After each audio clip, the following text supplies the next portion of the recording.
Hello, and welcome to Varn Vlog and our second special with Strange Matters magazine, which you should subscribe to. I'm terrible at selling things, but here it is. I actually paid for this, by the way. So you should too. But we're not talking about Strange Matters magazine. Well, we are, but we're not. Today, we're talking about the what should the movement left, the broader left do in response to yesterday's and Tuesday's and likely tomorrow's and next week's election results. Yeah, you're asking me. Okay, cool. Yeah. Hi everybody. I'll preface everything I say by saying I mean, to the extent that there are experts on this sort of thing, which I'm skeptical that there are, because the ones with the blue checks next to their name are not terribly insightful, in my opinion, oftentimes. But by most standards, I'm certainly not an expert on either the electoralist side or the political science of the American political system. Besides the fact that I've been doing the activism gig for like 10 years and have been a journalist and reporter, although now I'm more on the like editing and magazine side of things rather than the newspaper side of things. So take what I have to say with a grain of salt accordingly. That said, I think that it's important to have a conversation about the election that is not limited to the kind of like Overton window of acceptable discussion that you see on cable news or that you see on establishment legacy media like Vox and the broadsheet papers and that kind of thing, because the Marxists talk a lot about looking at beyond mere appearances to the true reality of things. And oftentimes there's a lot more heat than light in such claims because sometimes, Marxism has its own kind of mystifications. But I think that US elections are really like one of the real obvious kind of situations where there is just this spectacle that has nothing to do with anything, which is the thing that overwhelmingly dominates discussion of the election. And what's actually at stake, materially in the election is completely overshadowed and obscured. And it's only when you understand what's actually at stake, and why this kind of maneuvering that's happening matters, especially for social movements that regardless of who's in power are going to have to be fighting tooth and nail for whatever reforms you can get or whatever dual power institutions you can build so that you don't even need the reforms to be in a stronger position in the bargaining power of the class war, blah blah blah blah blah. We have to have a moment to kind of think through what an election means for us, because for us it's not oh wow, are we closer to electing the government that will legislate socialism into existence? That's not really how it works for us. For us it's more there is the balance of forces on the chessboard and there is the factions, and depending on who's stronger you might have to be worried about different things in terms of our own ability to do things, our own ability to expand the movement, or even our own legality, right? If we're talking about dictatorship being on the horizon, which depending on the situation it might be. So that's why I think we have to have this discussion. Now in terms of what is to be done, that's a longer conversation. I don't know if you want to get in, Varn, before I go on my long ass rant. Oh, I mean,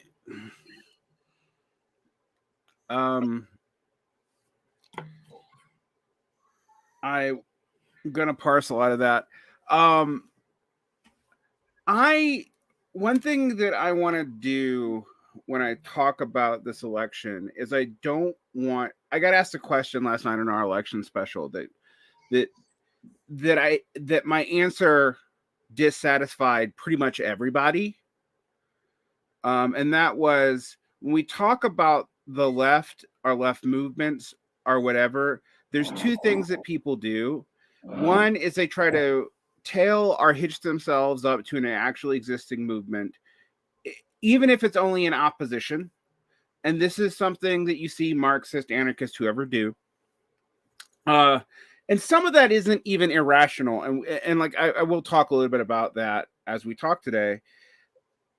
there's also a tendency to put the real movement of politics everywhere but actual politics, which is bizarre. Where like people get mad at me if I talk about, well, the Democrats' response to what the rail unions are doing because what the rail unions do, and I'm like, shut up. This is a legal framework. You actually have to talk about actually existing politicians. Absolutely. Otherwise, you're not being honest. I mean, like, even if you're an insurrecto, right? It's like, oh, why should I care about the political parties? You know, I'm somebody who believes that, like, you're only going to get a revolution if you have a civil war. And it's like, well, first of all, look, buddy, like, civil war and a revolution are not the same thing. You know, it's only a revolutionary civil war if somebody's going to actually be doing the whole, like, you know, socialization of the means of production, democracy in the hands of the workers kind of thing. But second of all, more importantly, if you're Mr. Insurrecto, and it usually is Mr. Insurrecto, who, like, thinks this way, like, look, my family's from Latin America, okay? Like, I know that what are in peacetimes political parties become, once legality is gone and it's a civil war situation, they become militias. And then when the civil war's over, guess what they become? They become political parties, right? So if you're like ignorant of the balance of forces as they stand, like in the electoral politics, then you're fundamentally missing, like, even if you come from like this like super militant perspective, you know, that has oftentimes more LARPy fantasies of this kind of thing, you're not even understanding, like, you know, who in a situation where the law falls apart is going to be supported by which oligarchs and therefore have access to which, you know, well, you can fill in the rest, you know? Yeah. It's hard to actually parse in some ways because what we're saying here is not is I think is unsatisfying to everyone. And look, I have said, for example, when I talk about civil wars, and people get all misty eyed and, well, that's what a real revolution is a civil war and blah blah blah. And I'm like, okay, I want you to know civil war logic because you think that because you are nominally the same people, that means that you know, it'll look like whatever the fuck happens on the edges of Portland. An actual civil war tends to be eliminationist. It's also why when I've heard Marxists throw stuff around and be like, well, it could be like Afghanistan defeating the United States. And I'm like, no, again, read war literature. ODAA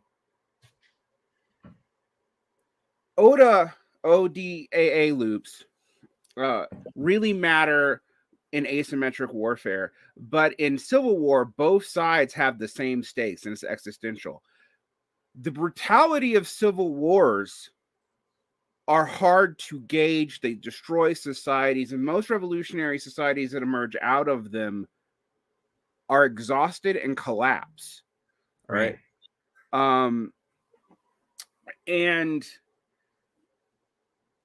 I say that because that's something that you really have to deal with.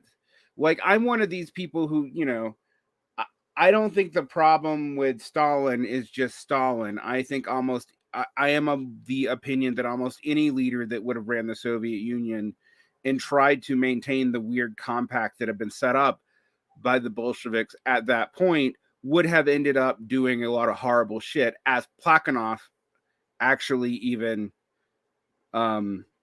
suggested.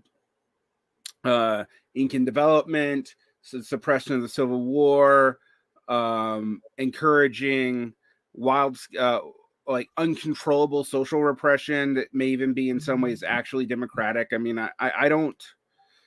I actually do think that there's some truth to that stuff. So I want to like bracket that out immediately. I also think a nuclear armed state really put, like, I say this when we talk about, like, people are like, well, the Trumpists. I'm like, the military, if the Trump insurrection was actually a point, we'd have a military dictatorship that suppressed them first, then suppressed us.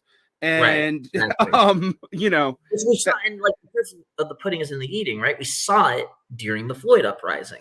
You know, the military could have broken one way or broke the other, and they very loudly signaled that they broke the way of the centrist establishment and would not allow, like, the Trump to challenge the election, and would not deploy.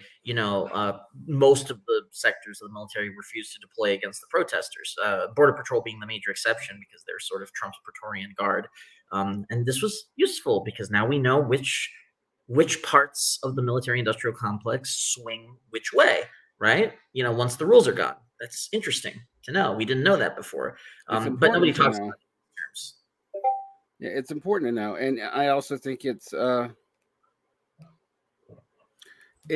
only is important to know, it's really important to kind of factor in to how things turn out into the future. There's so many.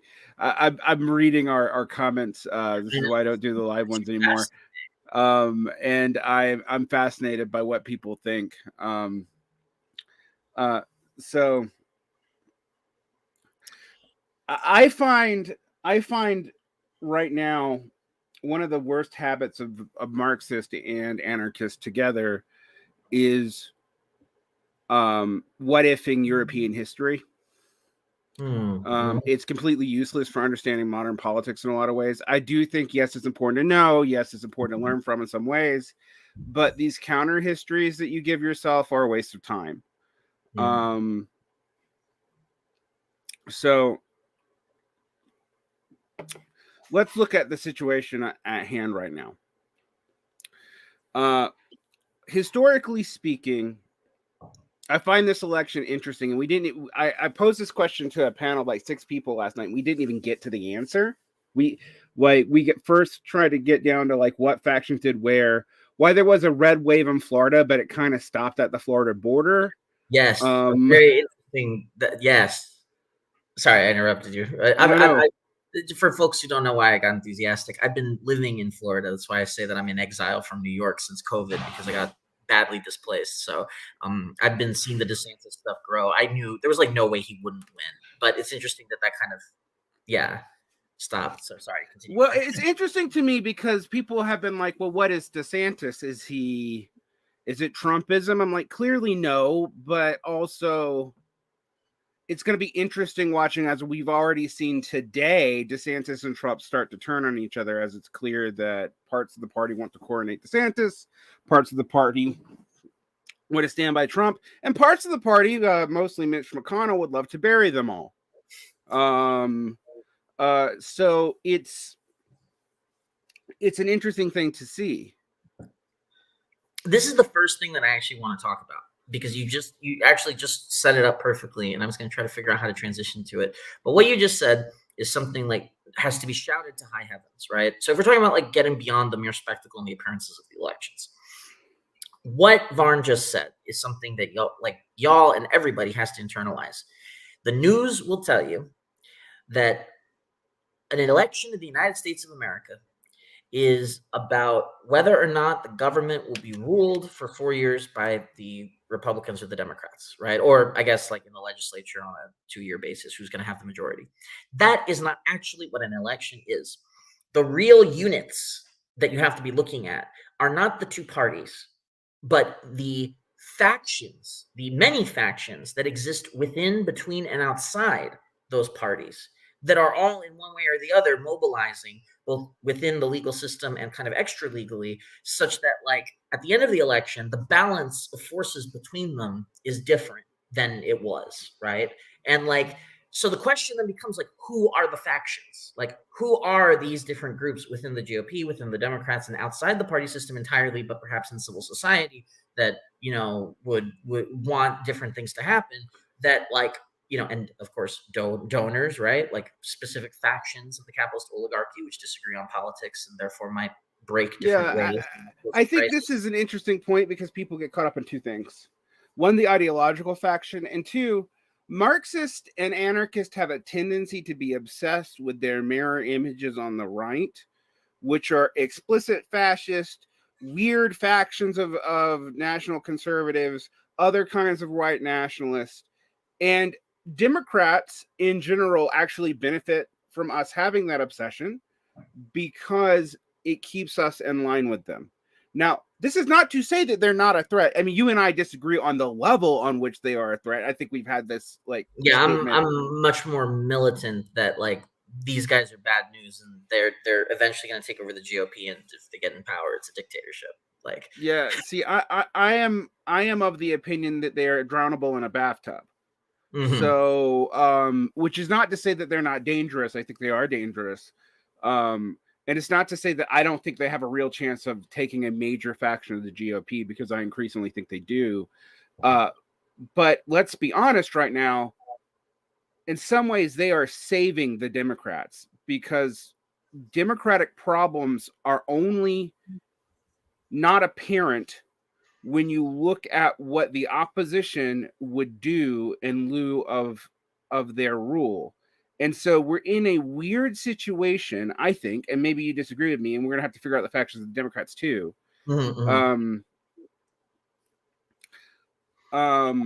Where we have seen for the first time in 30 years since the 90s, we've seen a cycle of Democrats losing massively during a first term election. And Biden is just as unpopular at this point as the last two presidents. And yes, he's more popular than he was. He was the lowest. Saying much. Yeah, he was. I mean, just to remind people, a year ago, he was the most unpopular president in American history as far as support level. Now, not as far as people who were strongly opposed to him, that was Trump, but like for people who were happy with him, was pretty much only the super partisan, most NPR of liberals were happy with him. I mean, like in my work, in my office, in my office kind of backs up the polls. I work with a lot of moderates because I live in Utah, but I'm a teacher, so it kind of cancels each other out. And there's been one person who really liked Biden. There's a lot of people who really hate Trump. And that kind of bears out, right? Like you see when you're dealing with everyday people, there's a lot of people who are really, really afraid of Trump, and they're even more afraid of Trumpist because, I mean, if you see what they put on offer in places like Pennsylvania, it seemed blatantly absurd and insane. So the Democrats have coherence in opposition to that movement. All right. Well, I certainly agree with that in part, because I think that like the only thing, and I mean this goes back to like when Biden was first elected, that the Dems, well, the people at the helm of the Dems, which is like the centrist faction, who are like all ex-neoliberals and still neoliberals at heart, but trying to figure out what kind of concessions to some kind of neoliberalism they kind of realize that neoliberalism has died. So that's why I call them the Bidens, you know, right. Like this little, and you know, it's not just the people, the apparatchik around Biden. It's also like people like on Crane Twitter. You know, there's Crane, people put cranes in their profile if they believe in the infrastructure bill, you know, and that kind of thing. Like there's like this whole kind of like network of them now who are like, you know, post neoliberal, but not really social democrats, because the instant that you start talking about like, you know, the social democratic program of like the Green New Deal or anything like that, they act as if it's childish nonsense, even though they're literally giving subsidies to oil companies to expand fossil fuel production because one guy that they had no leverage over, they could not do anything to stop it. It was one guy, and then now we have to like give away the house, you know, and not do a green transition and like, you know, destroy everything basically, which is you know, but that's just practical politics for you. I'm just an ultra leftist, you know, kind of like anarchist. I don't know anything. So, you know, the experts in the Beltway know how to get things done. So I should just defer to them on whether or not, like, I don't know. Yeah, this is another issue where we both agree and disagree, because I agree with you about the infrastructure people, and I was both amazed and terrified when all the Democrats started singing the song of the Inflation Reduction Act, which I'm like, well, have very little impact on inflation, is actually a decent, well, not a decent kente cloth moment. Yeah, is actually an the most progressive on climate change bill we've ever gotten through Congress, even though it is not what we promised for the Paris Accords, as I like to remind people. Right. And it's And not even going to be remotely good enough, but at least it got through Congress. Yeah. No, I mean, right. That's the thing, right? Is that like, I think that there's, I mean, this also gets to the like, you know, to the what is to be done question, which I think is different for different sorts of people. But I think that well, okay, maybe before I get there, it might be better to like finish this kind of thing about like who are the factions, because I think that would actually help kind of like the other aspects of the discussion if we just kind of like flesh them out. So like, okay, so we know that like we've got like the Bidenists and they're kind of like at the helm of things. So the Bidenists, the Clintonists. I mean, so far the hardcore like Clintonite neoliberals have not been able to kind of retake control of the party. Like, and Larry Summers is pissy about it. Yes, very pissy. I mean, like if you don't believe me, like check Larry Summers' Twitter. That's actually a very good proxy for how they're feeling right now, right? And then there are the social democrats or democratic socialists who, like, you know, theoretically were supposed to, if you read the, you know, the Seth Ackerman strategy, the Ackerman plan, the famous one in Jacobin years ago, they're supposed to have this kind of inside-outside strategy where, yes, they run as Ds, but then when their candidates are there, they basically operate independently. And then at that point, if they can take over the party, great. If they can't, that's fine. They'll do a dirty break from the party, take a bunch of people with them and change the election laws so that you can have a social democratic Labor Party that's like independent. Never gonna happen. Right. Well, I think that what's most interesting is that, like, you know, in its moment, that was a very intelligent hypothesis. The hypothesis has been tested.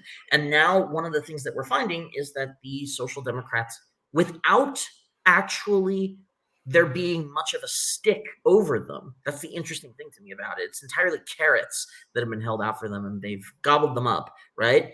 Have basically just folded and capitulated to the Bidenists, like in a complete and utter manner, right? There is no independent caucus. I mean, it's interesting too how the language has changed, right? We would have even as recently as 2019 spoken about these people as social democrats or democratic socialists, but the way that the press increasingly talks about them is as the progressives.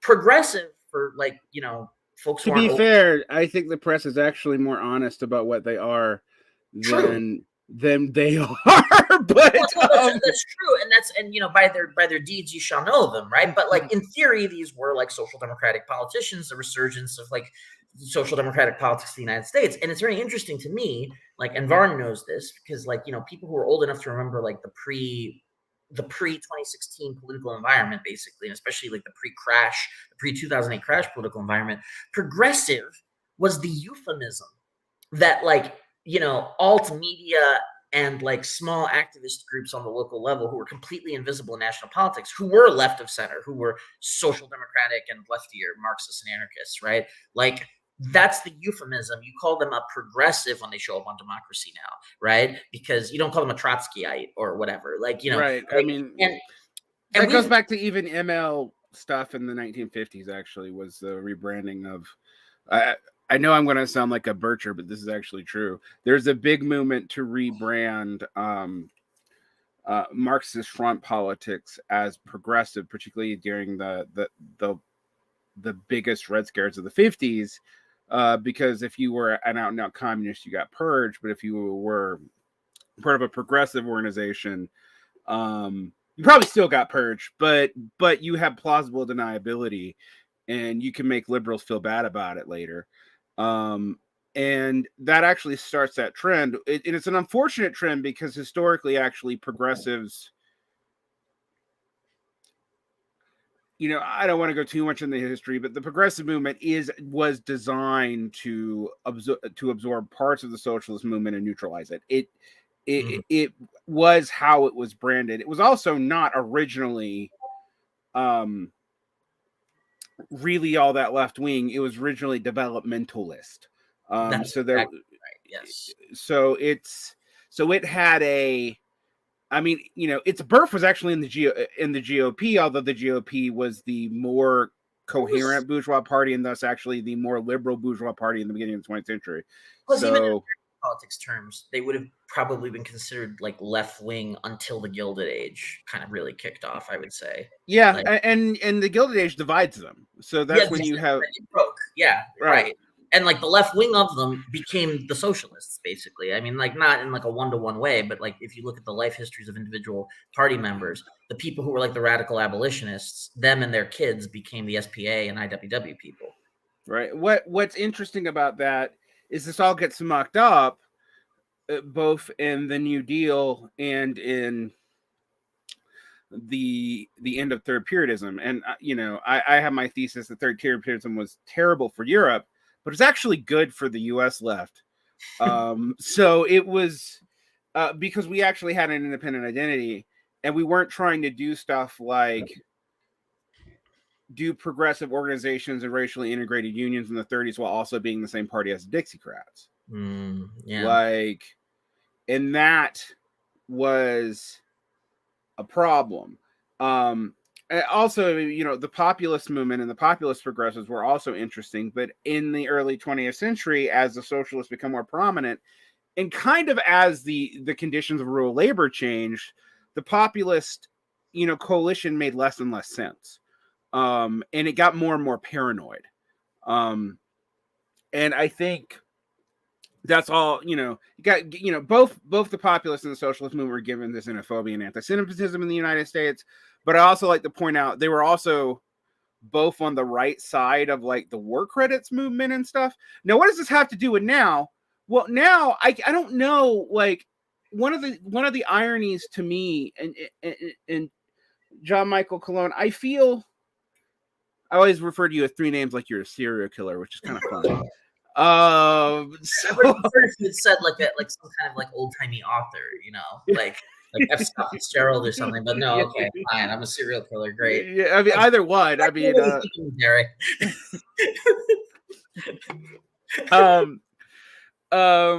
But anyway, you're the most amiable serial killer I know.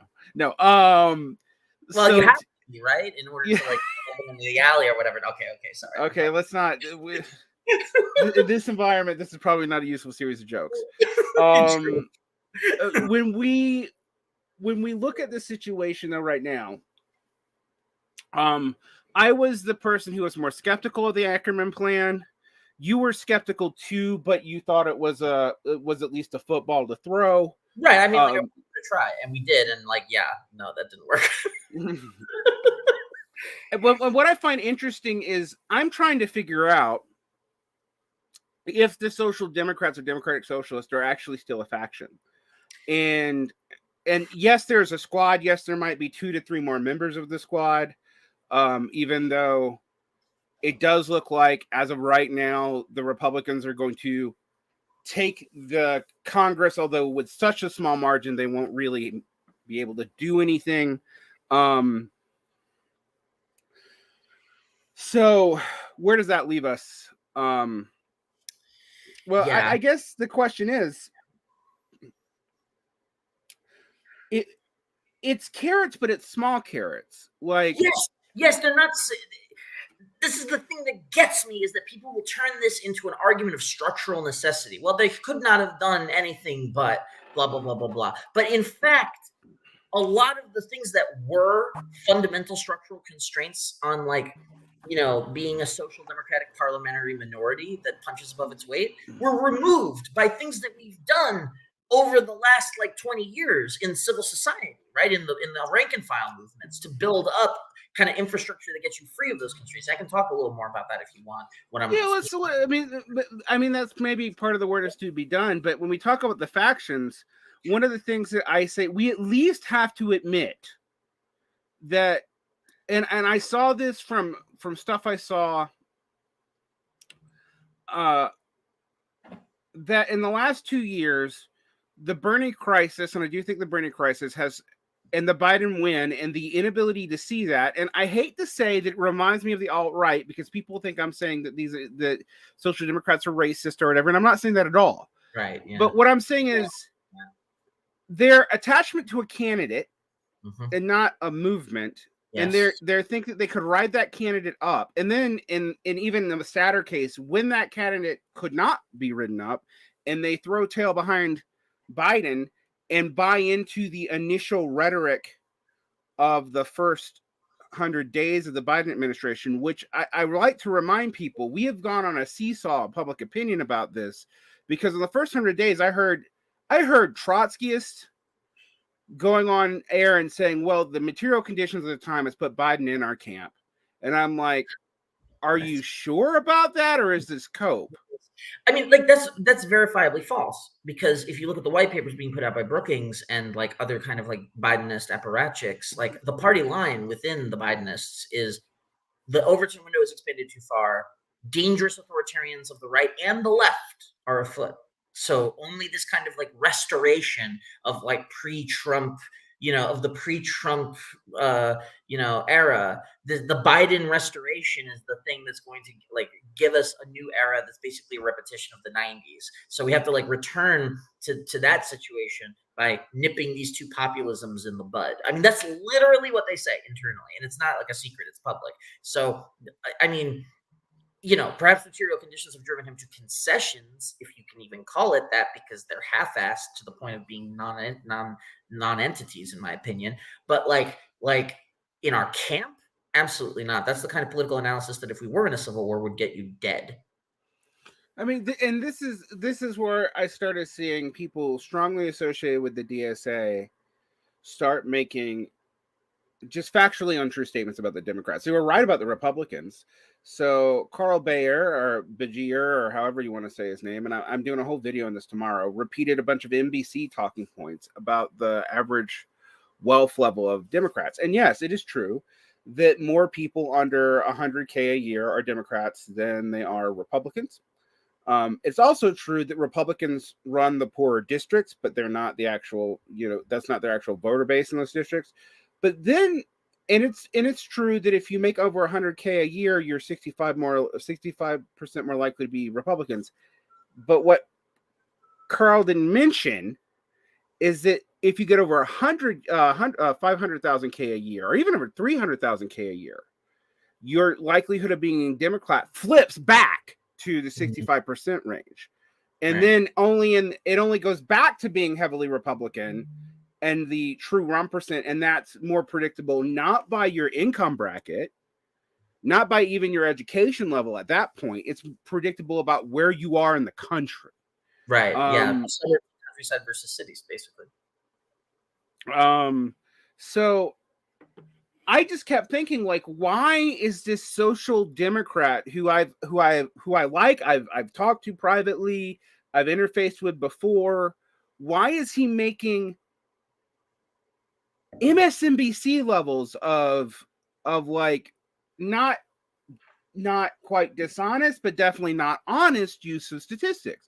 Like, he's being honest about Republicans, but being deceptive and what he's not saying. And maybe it's not him, maybe it's his sources. I'll give him that. But 4 years ago, there's no way in hell he would have done that.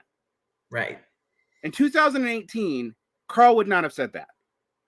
And we've also seen, and it's a tinier fraction, but a lot of people become like LaRoucheite weirdos and whatnot in response to this as well, because they're responding to the seeming drift into the progressives that the social democrats have had. And if you don't want to use the most extreme example of the LaRoucheite post-MLs or whatever the hell they are, we can at least look at the Jimmy Dore appeal. Right. Although I think the communist thing is also interesting to look at as like one of these derangements that happens from the breakdown of, some kind of like movement project and like what's visible in like alt media. Like once that breaks down, the alt media stuff can become its own kind of universe where a bunch of like you cobble together a bunch of incoherent, ideologies that don't go together into a thing that supposedly has all the answers of the universe, and then build a personality and a brand around it and get people to throw money at you.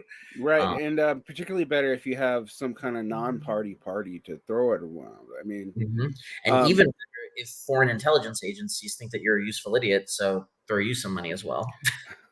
But one of the things I've been somewhat interested in when we're talking about Democratic factions, and I've pointed this out to people and gotten some pushback because it's something that I've implied with friends that friends of mine who I respect and like, and who I do not think are bad actors. I want people to understand that is not my criticism here. That as Jacobin has died down, in the Bernie thing, and it has, like, they had to cut their YouTube thing. They've cut back on a lot of their other broadcasting. They have not been as profitable for the past 3 years. And when was the last time you read them, audience? You know? Yeah, I mean, I did read their, the Left in Purgatory issue, and then like kind of gave up because I was like, they admitted all the problems and then ignored the problems that they admitted to in the same articles. Exactly. The Anton Yeager was the only person who was really prescient in that issue. But I mean, they rose the question about the problems with AOC, and then we're like, but we're just not going to deal with that. We know that people are frustrated by, and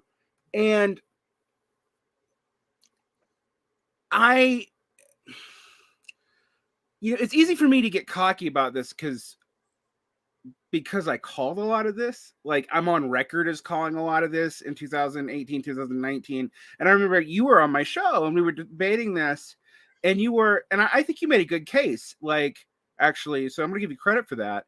But where we were both sort of like, well, this is going to go one of two ways. It's going to go, you're thinking it's a Hail Mary pass. I'm thinking it's premature. Right. And because it's premature, the repercussions are going to be bad. And I think, within about a year, you were talking to me and you sounded a lot more. In fact, you were even more critical of some things than I was. But right. with the media sphere, what we've seen is that there is now a legacy media and left media and alternative media. All right. Yes. And they're all the survivors who went independent of Air America Radio. That's and right. We all swarm around them for attention, unless we go the opposite direction. And most of the leaders of the opposite direction of those media spheres, Michael Tracy, Jimmy Dore, they're also from that, what's his face? The worst one. Lindsay. Lindsay. James Lindsay. James Lindsay. Yes. Yeah. All those people are all from the TYT sphere. All of them. Right. That's right. All right. And they ride on, even when they are ostensibly opposed, they ride on the coattails of the people that they bash all the time. Which is the result.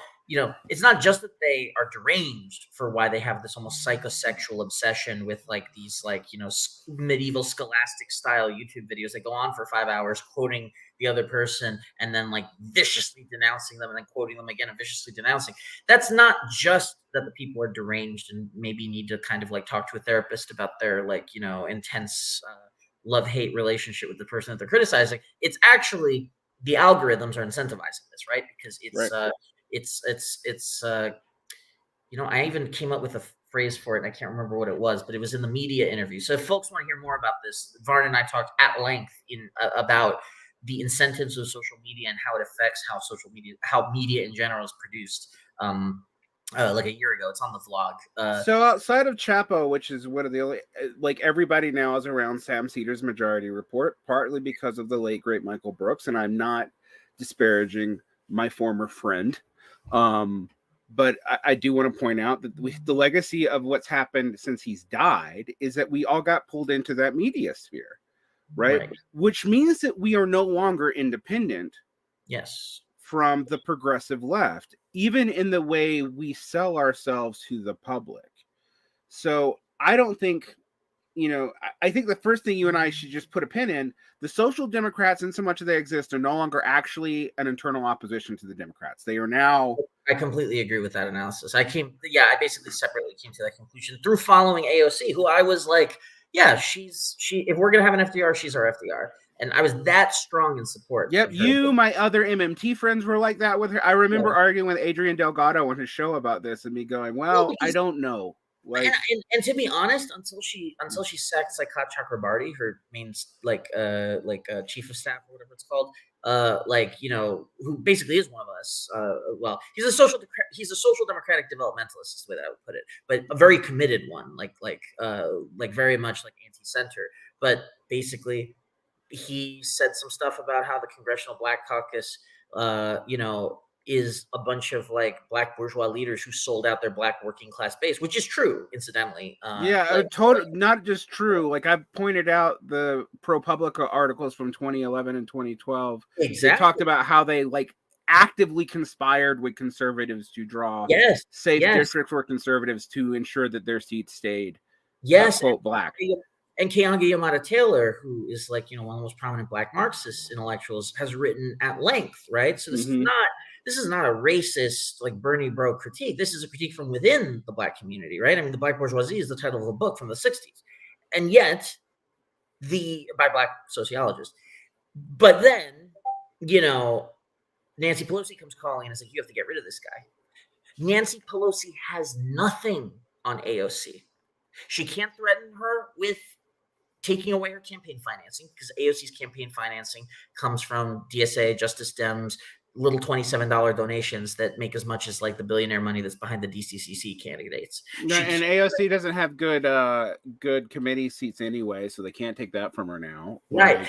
They couldn't take away her, threaten her with a primary, because they weren't going to have more money. And even if they did, it wouldn't matter, because she's like this once in a generation political celebrity, right? Like, who can command like millions of eyeballs and is charismatic and all this other stuff, which means it's very difficult to unseat even with a budgetary advantage, which they wouldn't have. So they have nothing to threaten her with.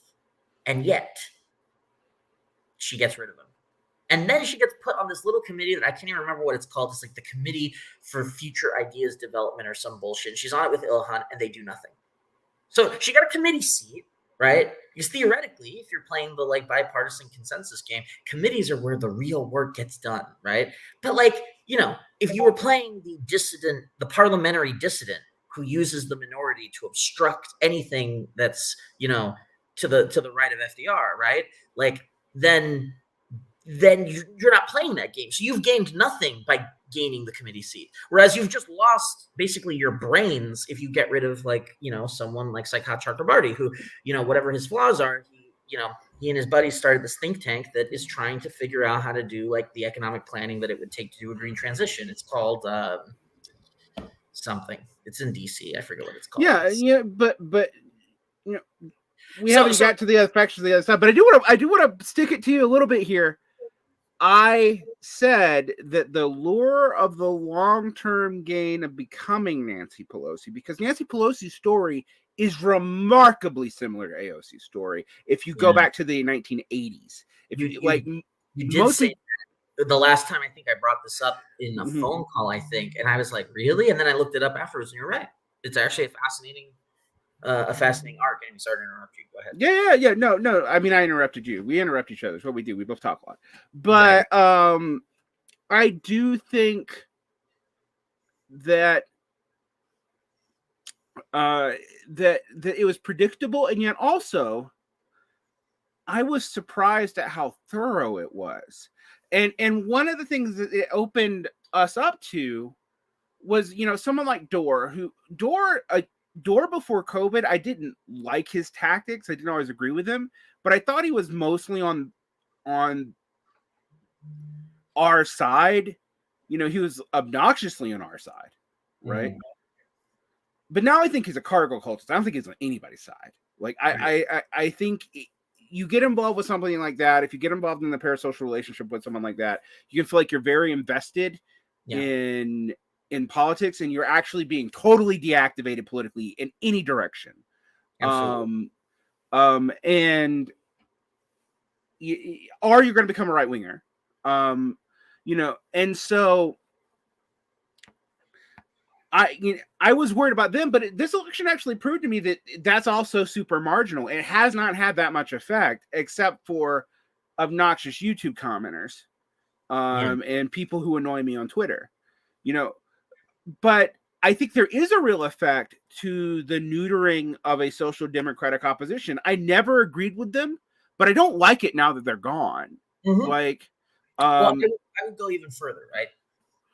Because when I first came on your show, all those years ago, when I did the DSA thing in 2017, we did 2018 and 2019. You had 4 visits on my old show. Cool. So, very first step, the way that I introduced myself was that I said, if I had to describe my politics, I would say I'm 50% anarchist, 50% social democrat. And that was a joke, but it wasn't, because part of what I was getting at there is a belief that I have, which is not an absolute belief. I know enough of the intellectual history to know that it's not strictly speaking true. There are irreconcilable divides between at least the historical factions that called themselves those things. However, to the extent that what I'm about to say is true, it's useful to think about, which is that, like, those may not actually be these irreconcilable, like, totalizing ideologies that lead you this way or lead you that way. They might be more on the order of, like, strategies that you adopt towards particular ends, which may or may not be shared between the people who adopt those strategies, like, under different situations. For example, if you were to rename anarchism dual power strategy, and if you were to rename social democracy electoralism or parliamentary socialism, right? Like, you could imagine a situation where, like, in terms of, like, the way that you invest your labor hours, right? You spend half your time campaigning for the Bernie people and half your time trying to build, like, your syndicalist union or your co-op or whatever. And that doesn't seem like a crazy thing, especially under the material conditions that, like, we were in. I was thinking you had very much, as much as it seems ridiculous to say someone's half of anarchist and half of a social democrat, and me not go anarcho-liberal, which is an insult I no longer find particularly useful. I did find it useful before David Graeber. I think David Graeber, for good and ill, and I actually think there's a lot of good Graeber did, but there's a lot of awful shit Graeber actually did, as far as, like, our instincts go. But all that said, what I saw, what you were trying to do is something like William C. Foster or the Debs, like, strange social democratic syndicalist hybrid program, which kept everybody on the U.S. left. I mean, people forget this, but it really did keep all factions of the U.S. left together until 1921. He was best buddies with Bill Haywood and never stopped being best buddies with Bill Haywood. It's just that he wasn't the one in control of the party. The Victor Berger faction was. Right. And he worked with the Bergerites. Like, he did. Well. Between them. He was a great politician. And he was able to marginalize the people to the right of Berger. Like, and keep the anarchists on board. Which no one has ever been able to do since then. That's impressive for an avowed, social democrat, right? That's an impressive feat. Right. Because his program included a ton of syndicalist elements, like, and it was also truly internationalist. So, everybody wants to claim Debs in America, and for good reason. All right. It is also from our own context. The one thing you and I both complained about is all these people who really want to pick up the context of, like, 1910s Russia and, like, impose it on the United States, where literally none of the conditions apply. Certainly today. I mean, like, and even at the time, it was just like, you're talking about, like, a developed, highly industrialized economy that was the China of its day, right? Like, the factory of the world versus, like, one of the least industrialized countries in Europe with a massive peasant population. Like, the U.S. had peasants, we called them farmers, but, like, we had small independent subsistence and, to a lesser extent, exchange people as well. So I think that's sometimes overstated. But yeah, like, but hold up, just to get back to the really quick. Let's get back to the actual point, because we otherwise we're going to be 3 hours, and we promised we wouldn't do that to each other. Yes, all right. So, but I was making a substantive point with the 50-50 thing, right? Because, like, the reason I brought that up is because, like, so if you think of these not as, like, hard ideologies, but as strategies that you might invest in, and, like, literally invest, right, like, labor hours in, right, of your week. Like, if you want to use the finance metaphor, I've rebalanced my portfolio, right? Like, at this point, I've kind of, like, looked and seen, okay, like, what can the Social Democrats deliver within the time scale that matters, given kind of, like, the pace of the social crisis? And it's like, Yeah, I'm more like 80-20. Like it would be like 80-20 on the anarchist side, I mean, on the dual power voting side. Because, it would be nice if Bernie had won in 2016 or 2020. It would be nice if in the future some president AOC was going to swoop in and all the nice little social democrats were going to implement the Green New Deal, and in doing so push forward the green transition and solve the social At least crisis. buy us time. Yeah, it would at least last time, and it would be a better condition to operate in as an anarchist who wants to do cool, simplest stuff or co-op stuff for building the commune, building the commons, whatever. But the problem is that that's not going to happen realistically. The social democrats, whether we can debate, and history will debate whether it was for structural reasons or whether it was for personal betrayal or both. I mean, yeah, or just personal incompetence, right? Like the cadres who were in the position where they had the opportunity just basically flunked it, right? But whatever caused it, the nice little social democrats coming in and fixing everything is not what I am betting my labor hours on anymore. I'll vote for them locally. I mean, I actually, and I'm not just speaking out of my ass. I helped a small social democratic reform campaign in a city called Chico, California. I sat down with the candidate, he was a personal friend of mine, and basically helped write their entire rhetoric of how they did it. And this is they've had almost totally right-wing city council for several years now, despite being where the Paradise Fires took place. That's my friend's hometown. And all the Dems lost except two, one by a tiny razor thin margin, and one was my friend. And not to toot my own horn or whatever, but he won by 60% or 65% of the vote against a pretty popular local candidate. So that's I'm willing to put my money where my mouth is when I think that maybe electing a little social democrat here or there on the local level could make a big difference under certain conditions. But in terms of how I split up my time, I'm not going to split my time 50-50 like that anymore. It's more like 80-20 on the side of dual power, because what we're looking at is, you have not only a parliamentary, but an extra parliamentary fascist movement backed by billionaires on the march. You have the Floyd uprising revealing kind of how the power structures are going to, split their allegiance in the case of a collapse of the Constitution. I feel vindicated by that too, but I won't go into that right now. You have nothing has been fixed, right? We are not going to begin decarbonizing. We are not going to create a new economic compact that's fundamentally different from what we've had since. Yeah, we're not even going to reform fucking student loans. I mean, we're going to get a one-time forgiveness for some people, maybe. That's being clawed back in response to potential court actions, which I think right now, Amy Coney Barrett has saved us from one of those lawsuits, but there are 3 or 4 more up on different dockets. Exactly. The Democrats have done nothing about the court aristocracy except to try to pack it again, and they're not packing it at the highest level, so it doesn't doesn't do much. And so my question for you, right, audience, is okay, what has a social democrat done for you lately? I'm not talking about the inspiring things that they say. What have they delivered to you lately? And the answer may be non-zero. This is not a gotcha, right? So I lived in New York for many years and helped on the Julia Salazar campaign as a rank and file volunteer, not as anything fancy, door to door type situation. And before I would have said Julia Salazar, great, social democratic candidate who basically helped pass rent control, and we almost passed state level M4A. Those are concrete. Well, what M4A would have been, but the rent control thing was a concrete gain, right? Well, now Julia Salazar, and there's a Medium post that has been circulating around NYC DSA circles that talks about this.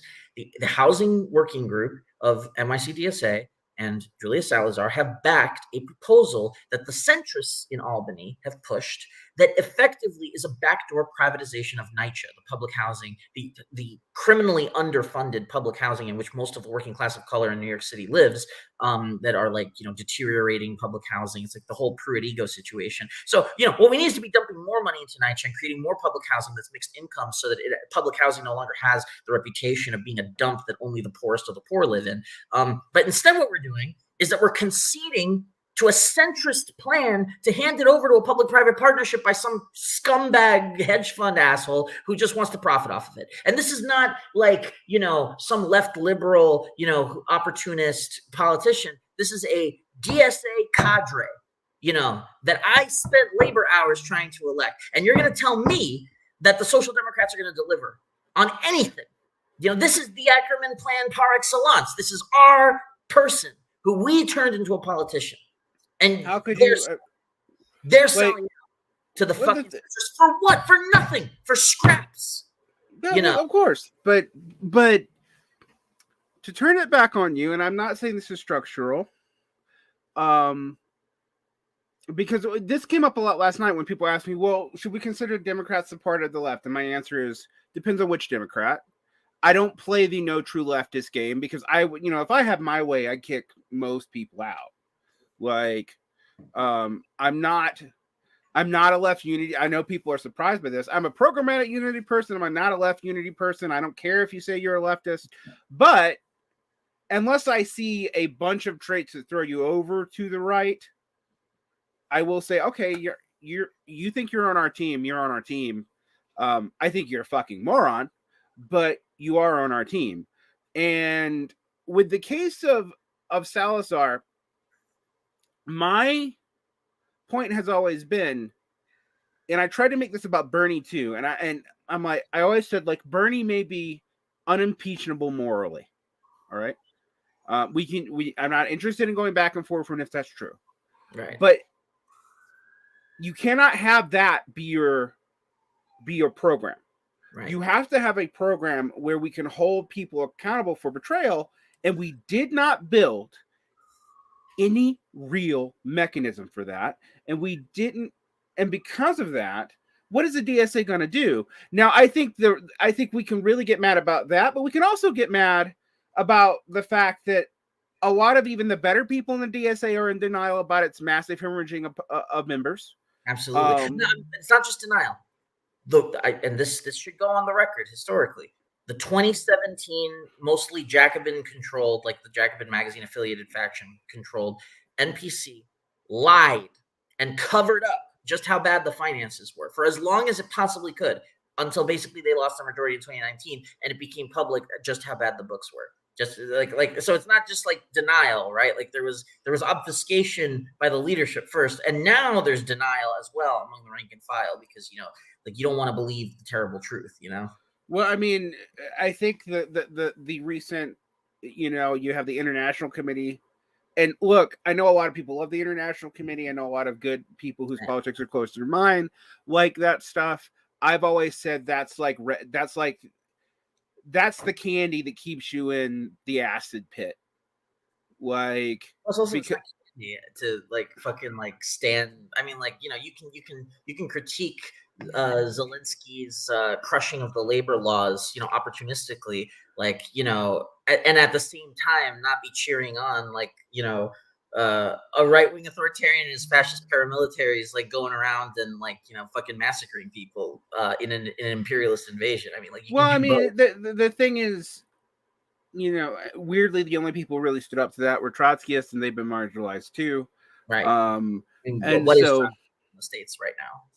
So yeah, and I could tell you want to know the people who really lost in the United States as a political faction on the left. Now, this is a tiny political faction on the Democratic coalition, and they weren't in the Democratic coalition. But Trotskyism has been dissolved because of the DSA. Right. It effectively destroyed it.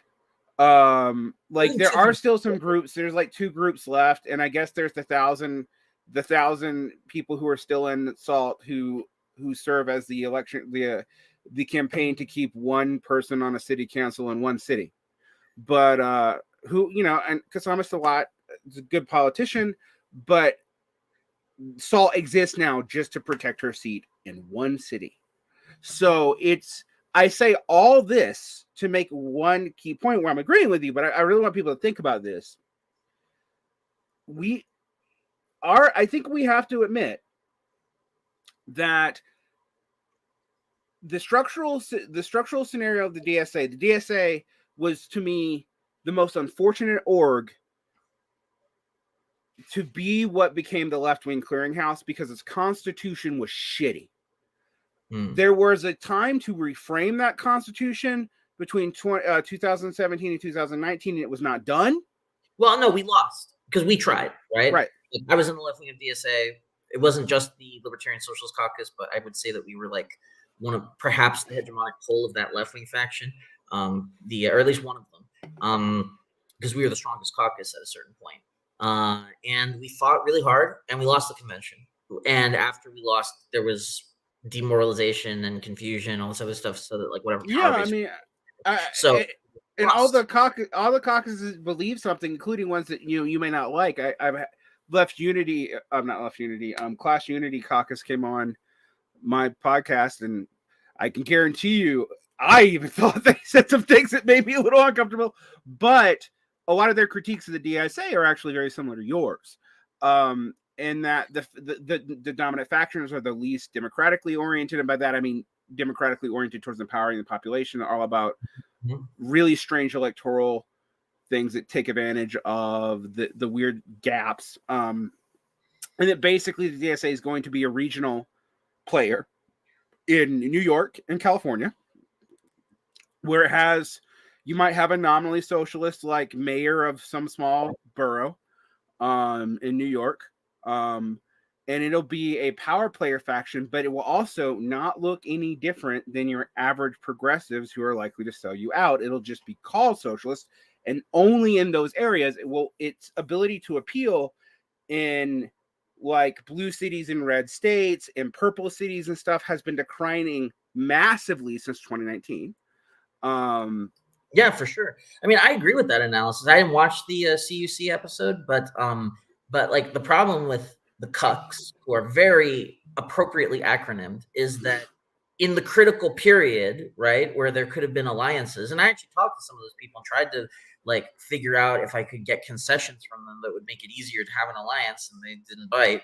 And it's like, they spent all their time basically being the useful idiots of precisely the people who they now critique, right? Because they were anti-identitarian, and they framed anyone who disagreed with this kind of already established DSA leadership as being like these identitarian wreckers who just want to make everything about like their their lifestyle issues and blah, blah, blah, blah. Whereas in fact, it was more like, hey, maybe it would be good to do like, some abolitionist organizing. That would be a good way of like, and mutual aid stuff, you like in 2017, when if we had done that for 3 years, we would have led the stuff in 2020 rather than like tailing it, right? Like, I mean, if honestly, if three factions had been able to come together, what we used to be called the Communist Caucus, I don't know if they still exist, the Libertarian Socialist Caucus and the Class Unity Caucus, and the Class Unity Caucus softened. Their anti-identitarianism actually goes so far as to posit the worker's identity that I think is actually identitarian in itself. Yes. I also, however, thought that the social democratic response to that, the libertarian socialist response to that was, but class is just an identity too, made me put my head through the fucking wall. No, I know. John Michael, I saw that retort and I'm like, I expected better of both of you. But to be fair, that wasn't the stuff in the collective statements. I mean, the collective statements, I think the line was pretty good, which is, yeah, sure. But there's also other forms of repression besides the wages system. And getting rid of one doesn't necessarily mean getting rid of the other, but also they're sometimes interconnected. So you can't talk about the proletariat without talking about the Black proletariat in America and their unique conditions, right? So it's like you can't talk about the formation of class without talking about women. Right, like, exactly. Like, period. Right? Not just proletariat, any class. Like class society, like agrarianism, right? Like, I mean, like, this is not, and and again, right? LSC where the YPG stands or YPJ stands within the DSA. So, like, I mean, like, I get that these were like individual people who maybe didn't have like the full kind of like polyed stuff ingrained in them yet, who might have said stuff. But at the end of the day, the official line of the caucus through like the collective statements and stuff was, if these people had actually like read it, not something that they would actually take strong objection to. But like that's. Well, yeah, I know. Anyway, this is I actually want to get back to the Beltway, this is not how I wanted to focus, but it is interesting. Yeah, I think we both need to get back to that way. But what we've been pointing out is the specific dynamics of how the Social Democrats failed to become a faction of the Democratic Party. And there was a time that at least the left end of the center from the Democratic Party side, like I like to think of it as the Pod Save America, people were at least willing to be both afraid but work with the DSA. I remember being shocked because they were mentioning DSA stuff on like, Jon Stewart adjacent podcasts, and I'm like, yeah, absolutely. I'm like, and I was like, well, the DSA is punching above its weight because 100,000 actually, and at this time we were talking about 50,000, shouldn't actually be able to do that. That's right. So. And there was real organizing going on in many cities and many rural areas. Actually, rural DSAs were actually more likely to be left-wing DSAs. Oh, totally. I observed that. Rural and then DSAs in red states where they didn't have a clear path to power were more likely to be dual power-ish in their orientation because they knew they had to build up a counter power before they could even try to take electoral power. Yeah. And they were the only game in town. Yes. That is all, from what I can tell, faded. A lot of those chapters can no longer make quorum. So, unfortunately, because I mean, and to a great extent, that's because after this 2019 convention, or even before it or during it, right? Like a lot of people are like, "Oh, this org is never gonna even let its membership vote in between conventions on stuff, so that the MPC isn't a dictatorship over it. I'm just gonna leave." Or they try to do their work that they want in their chapter, and then one of these fucking factions takes over the central committee, which isn't a central committee, but they turn it into one because it plans the meetings, and that's a bottleneck. So they don't have meetings anymore, and they just any working group that doesn't do what the majority, like the super majority on this little committee wants, like doesn't get approved. So it's like, okay, well, fuck this. I'm just gonna go do my own thing in this other org, like Socialists of such and such city, or the so and so tenants union. And so people did. So it's not that these people are gone, right? So that's the other thing. The party is not the movement. The movement is also in trouble, I think, but not as much as like the DSA declinist accounts will tell you. It's a bit exaggerated because like what happened is that these people left and did their own things. But what that means is that it's more fragmented, right? There's now if you stop in any town in the U.S. in 2018, you know that there's a DSA that you can go to the meetings and meet people, and you kind of have like a common culture, which is now you go and it takes a little more, like you have to know kind of like what's going on in like all the kind of like symbiosis orgs and in all the IWWs and in all the alt media to kind of know what the spaces are. But it's like, it's a lot more like the pre-2016 environment in the sense that it's like I feel like we've regressed back to the aughts. Actually, I feel like these are the same things that I dealt with in the before Occupy. Exactly. And so I have said some very cynical things on Twitter about how I've seen us basically relive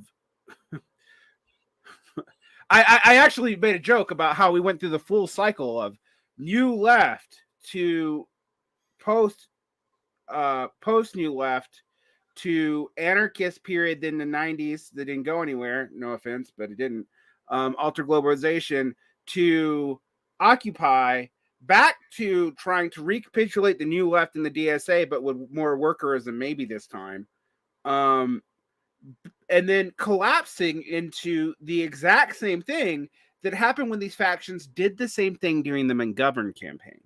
Like there's a historical analog to this. It's almost 1-to-1, except the difference is in that time period, we were actually a rising economy where Fordism was ending, but we still were profitable. In this time period, we are not. Now, okay, I tend to have a different theory about why we're not profitable right now than you do, but that should have completely changed the game, and it didn't, which tells me that we never figured out how to build ourselves to become either an external faction, which is required to become a party. And no, you don't start off with a party despite what people tell you, or to become a faction within the party to take the party over, right? We did neither thing. because we didn't want to do, and this I'm going to totally agree with you, we didn't want to do the work to build the kind of para-institution and institutions that we'd have to build because it's hard and frankly, in a lot of cases, borderline illegal to do. Well, I want to say a lot rides on what we is. Because I don't think that things were quite as okay. Let me preface, because I was about to launch into a speech, but like let me preface this by saying I do want to, since we have only like 45 minutes or so left, I want to let's talk about the other Beltway factions and do your speech. Well, this is kind of that actually, because like okay, I want to make the speech that I'm about to make about the Social Democrats, which I kind of want to make my last word about them, and then I really want to talk about the fascists and like the far right. We can talk about why we disagree about them, but go ahead. As a little sub-faction within the GOP, and then kind of like what's going to happen with the GOP. So I want to have that discussion, but I do want to finish one thing about the Soc Dems that is going to be a little more compressed than I wanted, but is important to say. I think that there was an analysis, and there were proposals for what to build. I'm not talking about the Ackerman plan. I'm talking about more radical proposals for what to build that even at a particular moment could have worked, that were just not pursued.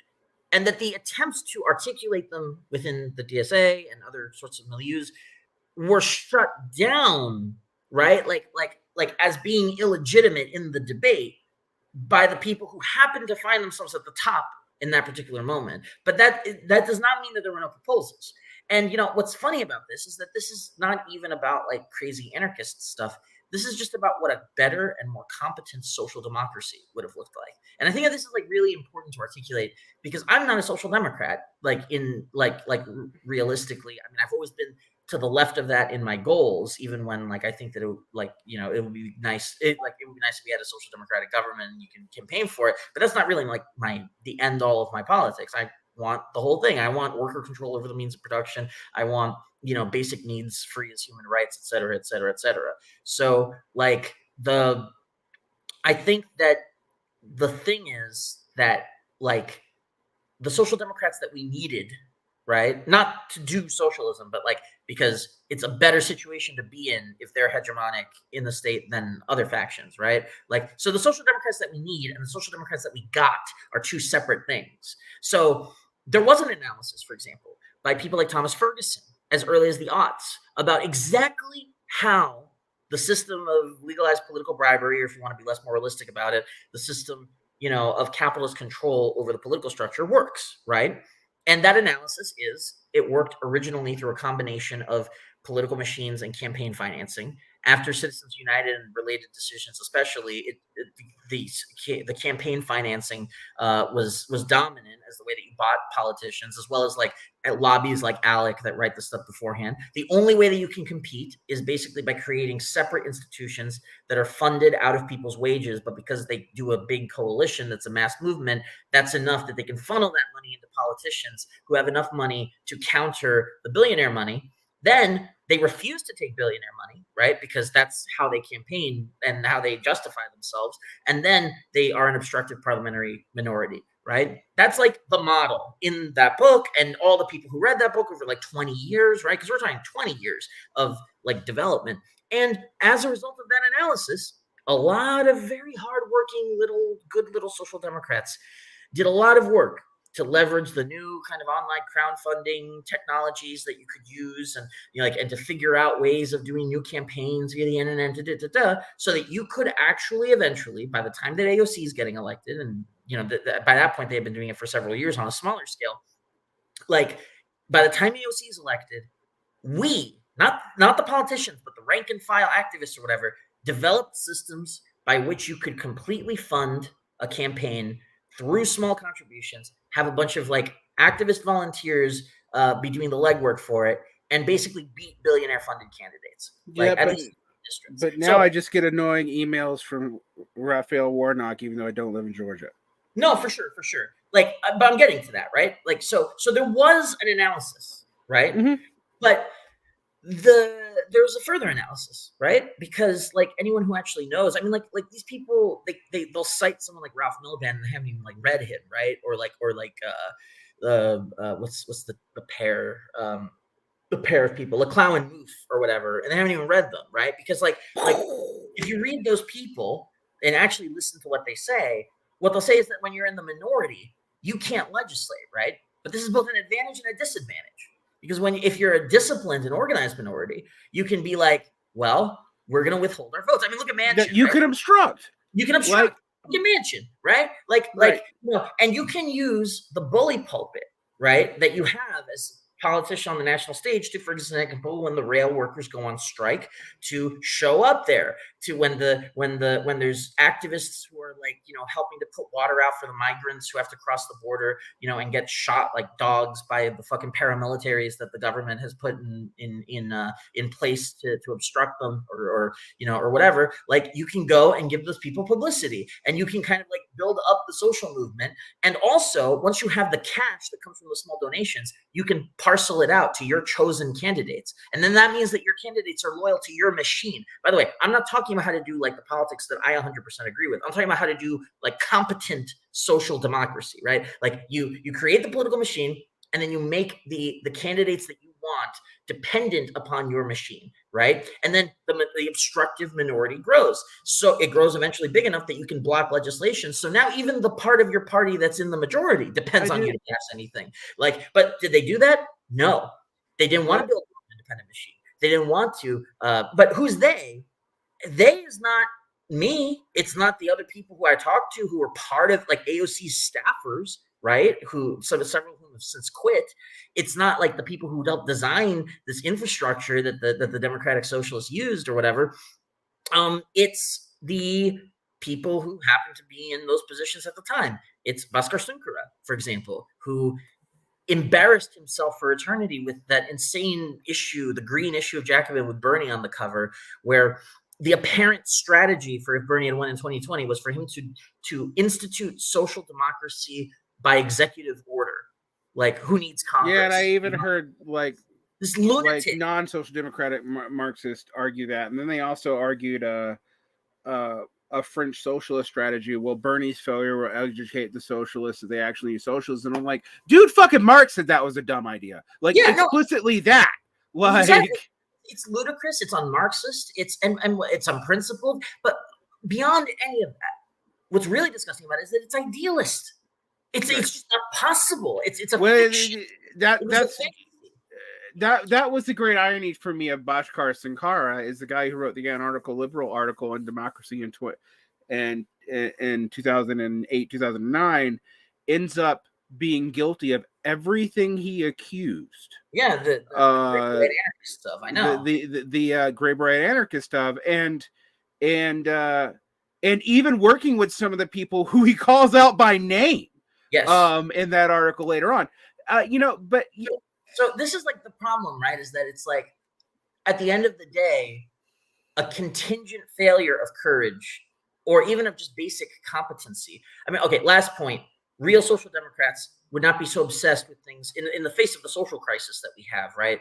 They would not be obsessed with things like, redistributing the existing wealth as like the definition of socialism, like yes, M4A is necessary and absolutely whatever, but like, the green transition is like this massive developmentalist task. People are fantasizing about fully automated luxury communism or whatever, but we have to like figure out how to decarbonize agriculture without causing famines. You read the scientists on this, they don't know how to do it. There's debates about how to do it, right? And then you look at like what it would take from an economic point of view, and that's like economic planning, which has not been done in this country since the 70s, right? And so there are like technical problems, right, where you need to figure out like the solutions and also how to like democratize the economy alongside those solutions if you're a socialist. And the social democrats are just fundamentally unserious. And I don't hesitate to say that. Our social democrats are fundamentally unserious about the green transition, about how to reconstitute social media and under what governance structure could you have that, about how to create a new economic compact, it's a good thing they don't matter. What? It's a good thing they don't really matter. It's a good thing they don't matter, because I think that Bhaskar Sunkara, the Bhaskar Sunkara backed regime, if we got a little thing, would either not do action on climate change, in which case it's just as bad as having like Nancy Pelosi, et cetera, empower Biden, or they would try to do something and they would be incompetent and they would cause famines, because that's like the fundamental. When was the last time that you heard about specific models for decarbonization in Jacobin or in current affairs? They are fundamentally unserious, because it's this kind of like welfarist, redistributionist socialism that is basically just putting an unadulterated, uncritical positive gloss on the post-war social democratic compact, which, I prefer that to neoliberalism too, but it had problems, right? Which is why it died. So you have these fundamentally unserious people pretending that they're like the new experts, whereas the actual problems that we have to undertake are they're just completely leaving them off the table. They and you're in Bevan, right? Which is ridiculous, because you want to talk about a real social democrat like Debs, or a real social democrat like Anurin Bevan. Anurin Bevan was the son of a miner, and grew up seeing the police fucking beat his fucking family, gets in on the Labor government, and as part of its left-wing faction 45, and they nationalize the fucking mines and stop having it be 19th century style sweatshop labor, and create the first National Health Service, right? Actually it's not the first. The anarchists in Spain created the first one, but the first one under the auspices of a state. And it's to this day the pride and joy of UK social democracy, for although it's seen better days, could Bhaskar Sunkara's people do that? Could AOC, who has capitulated completely to the Bidenists, who went out and did the brave thing of going to the concentration camps where they're holding the migrant children, but the instant that Biden was the one doing it and not Trump, basically looked the other way, and then when challenged on it, basically equivocated the same exact way that the Bidenists were doing? Do you think that she could decarbonize agriculture? I don't think so. So at this point, right, it's like, who are you going to invest in? Who are you going to invest your labor hours into? Personally, I want to invest my labor hours in the people who are building up an independent economic infrastructure that we could actually then funnel money into social movements, so that we can actually at least try to survive the social crisis that's coming. So that's my opinion, and it's unfortunate that I've been talking like a social democrat this entire time, but it's kind of like the unfortunate fact that these people are so incompetent that I can't own. It's not just that I have to have a different politics. It's that I have to almost steel man and fix up their own politics in order to imagine a better opponent that doesn't actually exist. That's how degraded and degenerated the social democratic left is of the United States. Yeah. Well, the thing is, it never really fucking existed. Let's be honest. It was never a real project. And the fundamental difference between you and me has been actually that I never took any of these things seriously. And I know that sounds contentious. I took certain individuals. I know they believed them. I've sat down with Ben Burgess and talked about this for hours, and then been like, well, ultimately, you don't have a non-Bonapartist program because your logic is literally circular. We need Bernie to have the workers' movement to get the workers' movement to get Bernie. And I've said this over and over again, and I've said it for 4 years. Yeah. So it's, but we need to deal with the other factions, because there are more than two. It's not just the Bidenist, the infrastructurist.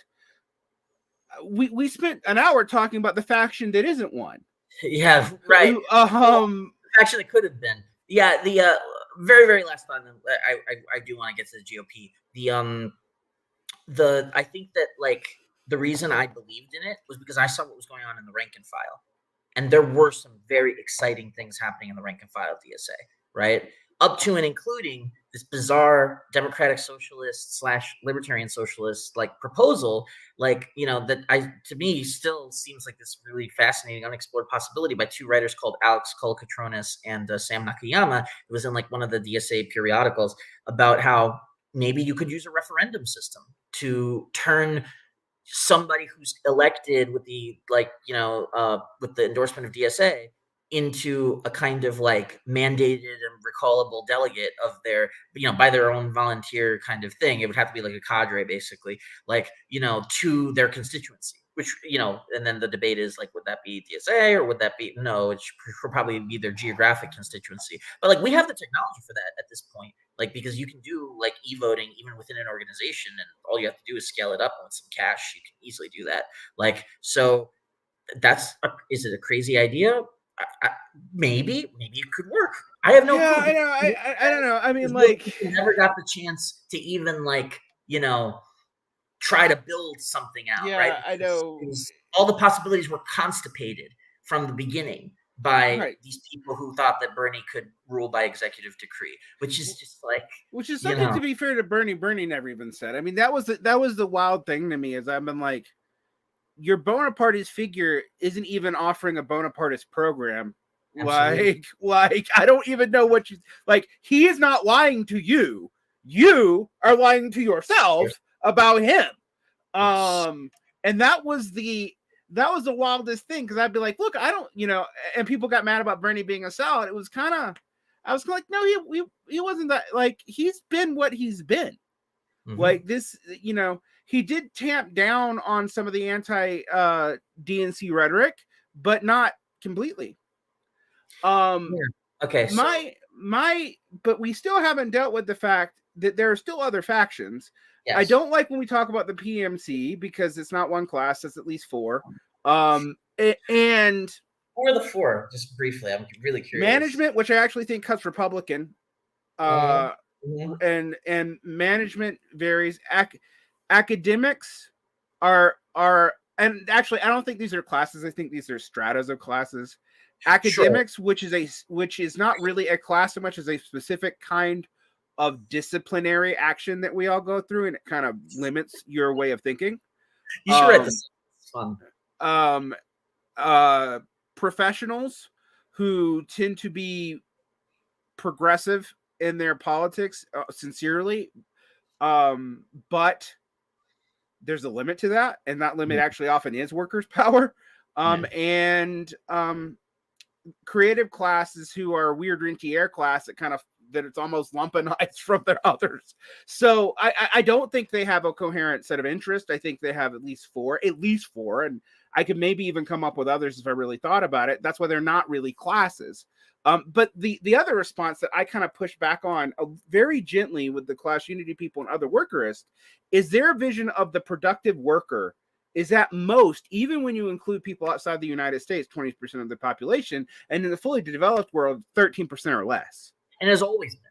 I think it's never been more than 45%. Yeah, that was the whole Bernstein critique of Kautskyism. That's what started revisionism. Is they're like, look, we never hit majority. We never hit the majority with the industrial worker.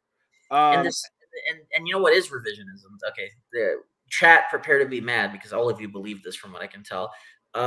What's really revisionism is that the proletariat is anyone who's a wage worker. That's not, like, the politics of the First International is incomprehensible if you believe that. Marx and Engels very explicitly meant by the proletariat the industrial workers, as opposed to service sector workers. Or they actually called service sector workers semi-lumpen. Exactly. This is actually part of what motivates lumpen is like, well, what about these wage workers? No, they're lumpen. It's like. And the other thing is proletariat and Marx. This is the one thing Jay Sakai gets right. Is not actually the same as working class, and Marx is actually pretty clear about that. The working class is the proletariat in specific instances when it is propertyless. And to further the point, they were worried about service sector workers because they thought that they were worried about non-productive workers. However, one thing I will say is this whole thing that you've seen from these weird post-leftists and LaRouchites and whatever about baristas. Yeah. About baristas. is that Marx did think that a person could be, for example, a service sector worker and still be productive the capital at another point if they ever generated to the surplus. So and what generates to the surplus isn't making commodities, because he includes like a teacher who teaches at a public school is not a productive worker when they're at a public school, but is a productive worker when they teach in any institution that's for profit, right? Which also means that Marx doesn't think productivity is actually good. It's just a thing.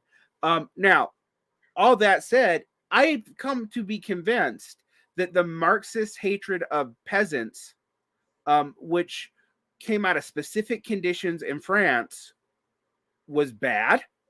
I've come to be convinced that current Marxists who use that definition are kind of nutty, because by the classical Marxist definition of peasants, there aren't any anymore in the developed world. The only place you would find peasants really is like India and the most undeveloped parts of. I would say in most developing and even a lot of middle income countries, there's still a large sector of like subsistence farmers who then sell surplus to the market. Yeah, but they're no longer peasantry. They're not, and none of those countries are there a sizable class. Like that Endnotes actually documents this pretty well, and it pissed off everybody when they did this. They were like, "Well, no, if you look at the developing world, the peasantry is as at most the size of productive industrial labor, and if you add the two together, you don't even reach the majority of the population anymore." And that was after the socialist and bourgeois revolutions in these countries, the national liberation movements. So and in the developed world, the agricultural sector, which isn't peasants, is only about 2% of employment. It's incredibly low, which is why everyone's always willing to sacrifice small farmers, because like, oh, well, if 1% of the economy just dies, like it's 1% of the economy.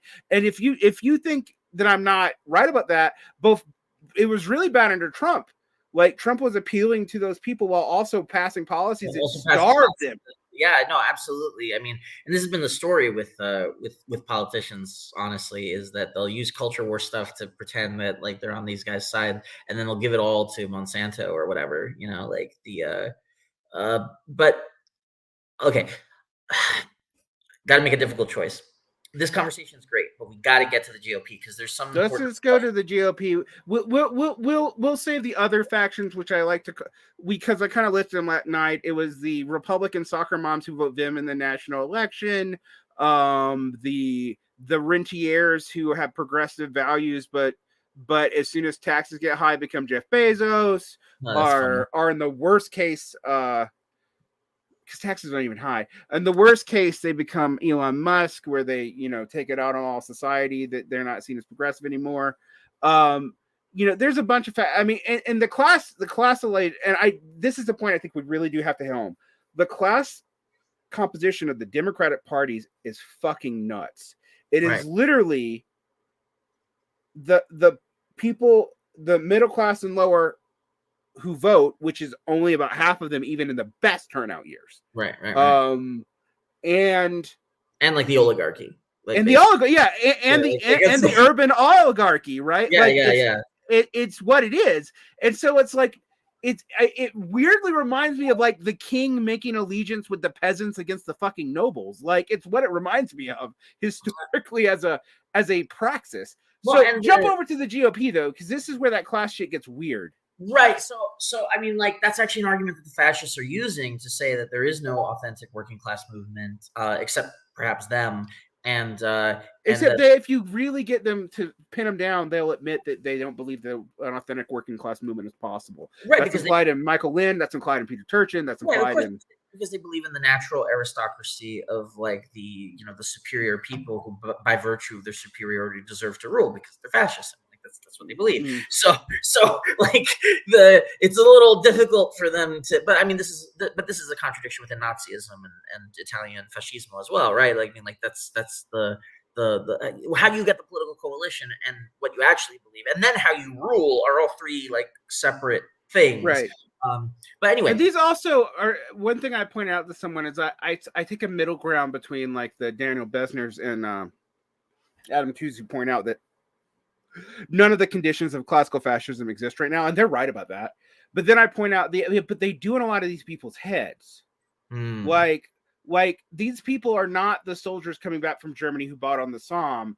But if you talk to the average, weirdo who's attracted to this in, say, North Carolina, they do think they're besieged, and they also think they have more numbers than they do, which this election proved. And one of the things this election proved to me is there's a weird perverse incentive, and this is where we're gonna, I think, maybe agree from different angles. Like, I did not used to think, actually, during the first Trump administrations, when I thought these people were the least dangerous. I think they're more dangerous now, but I also think the public has now thoroughly rejected them.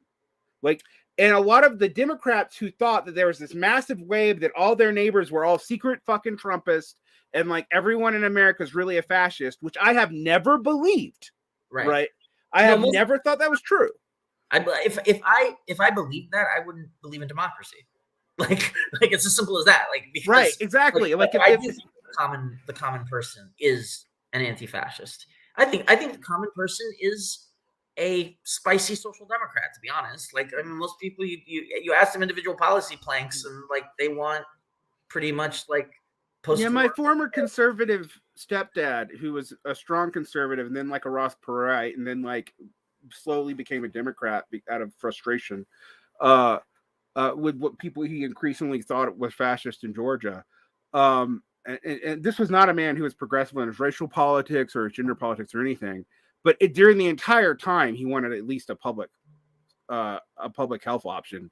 Right. And he also wanted, even when he would say racist stuff, he wanted like developmental stuff for Black neighborhoods so that there be, I mean, he wanted it honestly for even quasi-racist reasons.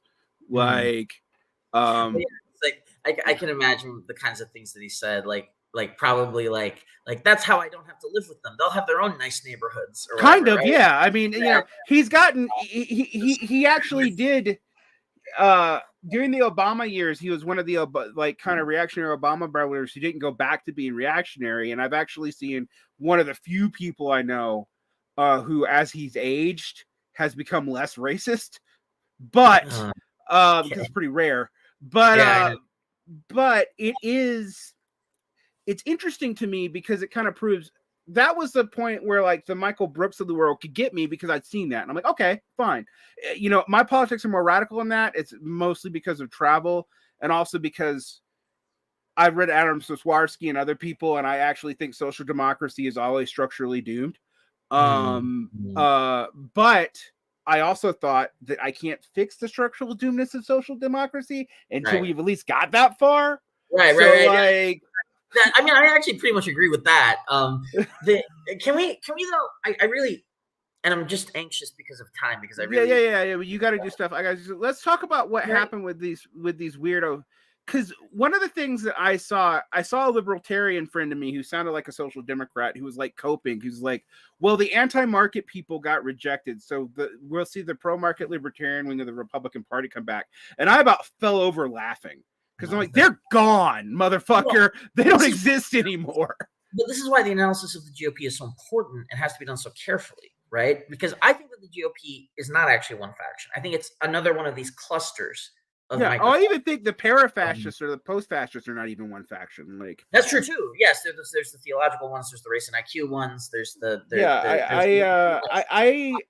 my thesis. Let me float this to you because it'll help you transition to what you want to say. Okay. I think the Reagan movement conservatism and the coalitionary pack broke up in about 2006. Right, the defeat of the neoconservatives and the way that the evangelicals and the libertarians and stuff had egg on their face broke up the coalition, created a space for the paleoconservatives and other factions that have been losing since before Nixon. It was to finally come in, but that nobody coalesced. Right. So what happened with the Tea Party? Actually, it's kind of similar to what happened to Social Democrats. It wasn't really a faction. Like, it started off as an internal opposition movement that did get immediately astroturfed. Like, but I argue with people like the Tea Party were never real. I'm like, no, they were real when Bush was in power because they were initially a conservative opposition movement around 2006 to Bush. That's right.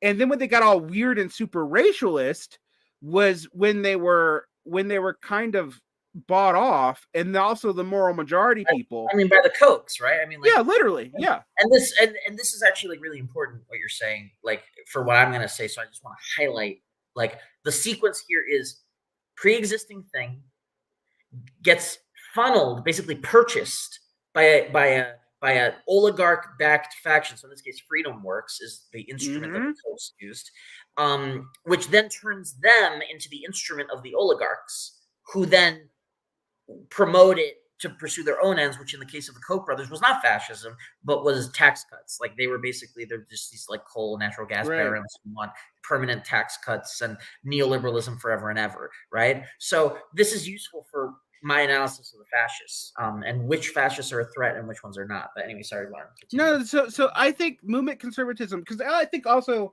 people who are Zoomers and younger millennials forget that for my entire life until 2012, all of American politics was a response to movement conservatism.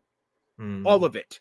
Like Clintonism, triangulation, everything is trying to get around, rechannel, fuck with, destroy, even alter globalization. Like, the major thing that they were contending with, in addition to the goddamn Democrats, was also movement conservatism. And this is one of the fatal, interesting flaws about some of that, right? This is what led to like Alex Jones at Occupy and Pat Buchanan at the Battle for Seattle. Is there was a time where it was like, well, okay, we can make allegiances with some of these conservatives who oppose imperialism and who oppose these big corporate interests.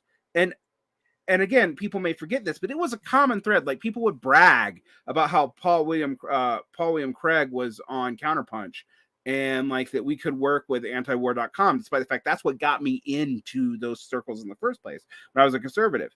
That was the appeal structure, right? Yeah. And it kind of made sense when you were like, well, okay, these people are opposed to moving conservative. What we didn't look at, and unless you got very deep into these movements, most people didn't see them. Like, I remember all the peace movement people, like a lot of leftists who were really sanguine about Ron Paul. You were probably about 18 when this was going on, right? Yeah. So, but you remember this, right? Yeah. Like, yeah, and it kind of made sense until you actually looked at the substantive politics of Ron Paul, but everyone was so responding to movement conservatism that we didn't. All right. Yeah. And then when movement conservatism died, there was a few years where I thought that you would have thought from like 2008 to 2012 that libertarianism was the way of the fucking future. I mean, they literally have pieces talking about, which is absurd now, but like they thought that millennials were all Ron Paulists. Like, like Ayn Rand was the philosopher of the 21st century. I read those when I was a teenager. Yep. And you remember that. Bizarre. I also never believed it, but like, I didn't believe it either, but what happened, what was amazing to me, is they started to lose steam right before Trump, and then Trump somehow liquidated. Like, the Tea Party went away, just went away. It was like it never fucking existed. Libertarians, with the exception of a small core at Reason Magazine, basically had two options. They could become right-wing Democrats. Or become fascist. And most of them picked one or the other.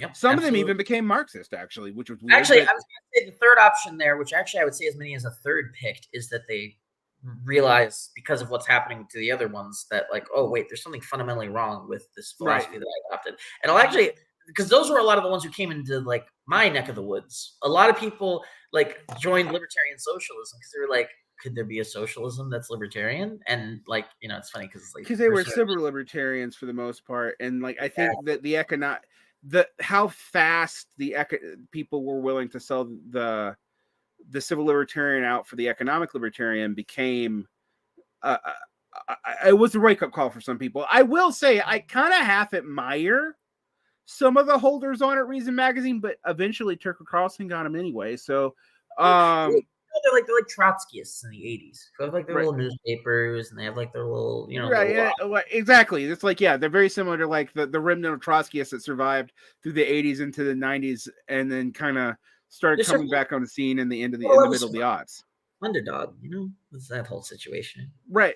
Yeah. So, but the conservative milieu, I mean, I know we should talk about, like, I think the liberal milieu, the left liberal union in America was exhausted, particularly after Obama, because it got a taste of hope and it was immediately fucking dashed. But they ate it up anyway, and because they're like, we don't want a Bush again, so we're just gonna deal with it. Then Occupy happens, and I'd like to remind people that Occupy was against Obama as much as it was against right wingers, and the Occupy Democrats and all that is like the ultimate proof of elite capture and recapitulation. And Obama saw it as enough of a threat that he used the fusion centers that he had promised to dismantle that Bush created, like to crush it, even though he's a center left, whatever. It's like, yeah, no. Right, exactly. So, and one thing I'll think you'll point out, there is no Obama faction in the Democratic Party, which tells you how much he failed. That is, I mean, the Bidens are like the rump of some of the like staffers under Obama, but Obama is kind of pieced out. Right. I mean, like, and he didn't he actually kind of just made a detente with the Clinton faction and didn't build his own. But in the right, like, you have the Never Trumpers, who are basically establishment people. You have the secret Never Trumpers like Mitch McConnell, who were willing to like kiss the ring but wanted to stab him. That's right. Then you have the spineless moral majority people like Ted Cruz and Lindsey Graham, who were Never Trumpers until the moment he won, and then gave up all their beliefs overnight. Which is also the whole theocratic evangelical movement of the aughts, basically just like did exactly that maneuver, like all the churches. What happened? What's interesting in that dynamic, and I think this is dangerous, but I've also been telling people why it's dangerous is not the reason why you think. You think that a lot of people are like, the evangelicals are rising. No, they're not. They're dying. But that is why they're dangerous. Like the animal that will bite you is the corner animal. Yeah, they're cornered. They went from like I don't. If you weren't alive in the 80s, it's hard to remember how much fucking power and social capital they had. Where my Catholic Jewish convert turned back to Catholic mom was watching the 700 Club. That's wild. Like, and she was never a Republican. So like, that's the kind of cultural cachet these people had. They have lost it, and they lost it. I think we forget it. I mean, in some ways, it was like the center liberal scare points, like, "Ooh, the Dominionists are coming. Be afraid of the Dominionists." And I was like, "Bush is a Methodist. Come on." But it did scare people, particularly when ironically compiled with xenophobia about Islam. Now, I think sometimes we maybe take that to in the other direction, where we make excuses for Islamic hate stuff and that we shouldn't make excuses for. But there was this strong xenophobia about Islam. That's how Sam Harris began his fucking career. Right, exactly. And also how you get the new atheist to fascist pipeline. Yeah, which admittedly is a small pipeline. Like most new atheists gave up new atheists to become liberals or social democrats. That's right. There's there was more Ben Burgesses created by that than there was. If you've ever listened to like Opening Arguments or any of those shows but there was, I remember like the Christ Mentis Center, like, and all this stuff. They went from being our Sargon of Akkad, who, the alt-light people, most of them started as new atheists. That's right. Pat Condell, who's a big figure in the UK and became a kind of Brexit party guy, was a new atheist. Yes. So you had that. You kind of split into left and right splits. Right, exactly. And the left split was like, okay, we're not going to talk about our new atheist time stuff because that was actually embarrassing. And the right split was like, we need a secular right. Yeah. And actually, I remember this. I remember being a little bit worried about it because this was a big thing for like Michael Shermer and like James Lindsay later on, who followed in Michael Shermer's steps, who are like, well, we need to move away from these objectivist cultists, but we need a secular right. And I'm like, well, okay, what is that going to look like? And then I'm like, are you going to still oppose the evangelicals and dominionists like you have? And the answer was immediately no. Right. Like they gave that up first. Plus, to the extent that you got a secular right, it was with the ideological apparatus that was kind of erected by the neo-fascist intelligentsia of the who initially were completely isolated in bizarre, like marginal online sphere, but who, due to the kind of like thoroughness of and ideological coherency of their work, people like Curtis Yarvin, alias Mencius Mulba, but he's really called Curtis Yarvin, is this tech capitalist out west who's basically just backed by Peter Thiel. And Nick Land, the kind of like former vaguely academic Marxist, person who then kind of like, Marxist delusion anarchist who becomes basically a gold bug fascist. A gold bug fascist, yes, exactly. And like and they pen these these like Yarvin has a blog where he basically advocates for a position that says that there's a natural aristocracy. The market is what picks that natural aristocracy in our society. And we need to even promote it to the detriment of human existence. Yeah, it was. Yeah, well, no, that's Land who adds that. Yeah, that's Land. Excuse me. Yeah. Yeah. And then like the French Revolution was a mistake because democracy can't actually work and it's a delusion. Yeah, I mean, like you start seeing for the first time in the American right with any purchase at all, Demestrian European ideas had not. Yes. Like, yeah, we have contributed. Like, this is not to say the U.S. right is contributed plenty to fascism, but the idea of a natural aristocracy, blood and soil movement in the U.S. has always been like, how? Like, right, which is funny because that means that these guys are actually like more fascist in some ways than our fascists of the 30s, like Father Coughlin, like type situation. Like in a way, this is like even more classically fascist like than that, albeit with like these kind of new spins that they get from like the race and IQ pseudoscience and like their interpretations of the technological AI singularity and all these other kinds of different things. I don't want to get too much into the philosophers, but it's just like basically the philosophers existed. They were just philosophers, but after the social struggle kind of heightens after 2016, actually even before that with like Gamergate and stuff, like they start getting like this grassroots movement, and then Trump is, they think, their guy, but in fact Trump was not quite their guy because he was not ideologically committed, right? Yeah, he was mostly about what's good for his publicity at any given moment as he hastily improvises from one crisis to the other, trying to make himself seem like the biggest, toughest, smartest, strongest guy who ever lived. This is Doug Lane. Doug Lane used to have this crisis where he's like, I thought Trump was going to be a Bannonism fascist, and I was really afraid of Bannonism, but Trump is just a really obnoxious demagogue Republican, and so I'm not that afraid. And I was like, my thought was like, I'm actually afraid of what comes after Trump in a variety of ways, not just because of the post-Trumpist strongman, but also because there are all these weird factions of there's a book called Conservative Critics of the Right-Wing Critics of American Conservatism, which goes through all the factions of the right, most of whom are marginal and are still marginal. But what we saw was they were able to combine it with single issue shit. So like gun voter stuff, our Israel support stuff, our specific tax stuff, and sneak this back in as the neoconservative Reagan coalition collapsed. And so these factions that really leftists have always been kind of overly obsessed with because they kind of remind us of us. In the sense that they're marginalized, and in the sense that they also tend to come out of the same demographics of people, to be quite honest. And by that, I don't mean all white people. I mean, it's also like relatively well-off immigrants and stuff are pretty much the core, intellectual core of both movements too. What we think we saw there is Thiel took the Koch strategy but took it further than the Kochs did, or further than the current generation of Kochs. He took it back to like the Koch detente with the Birchers, right?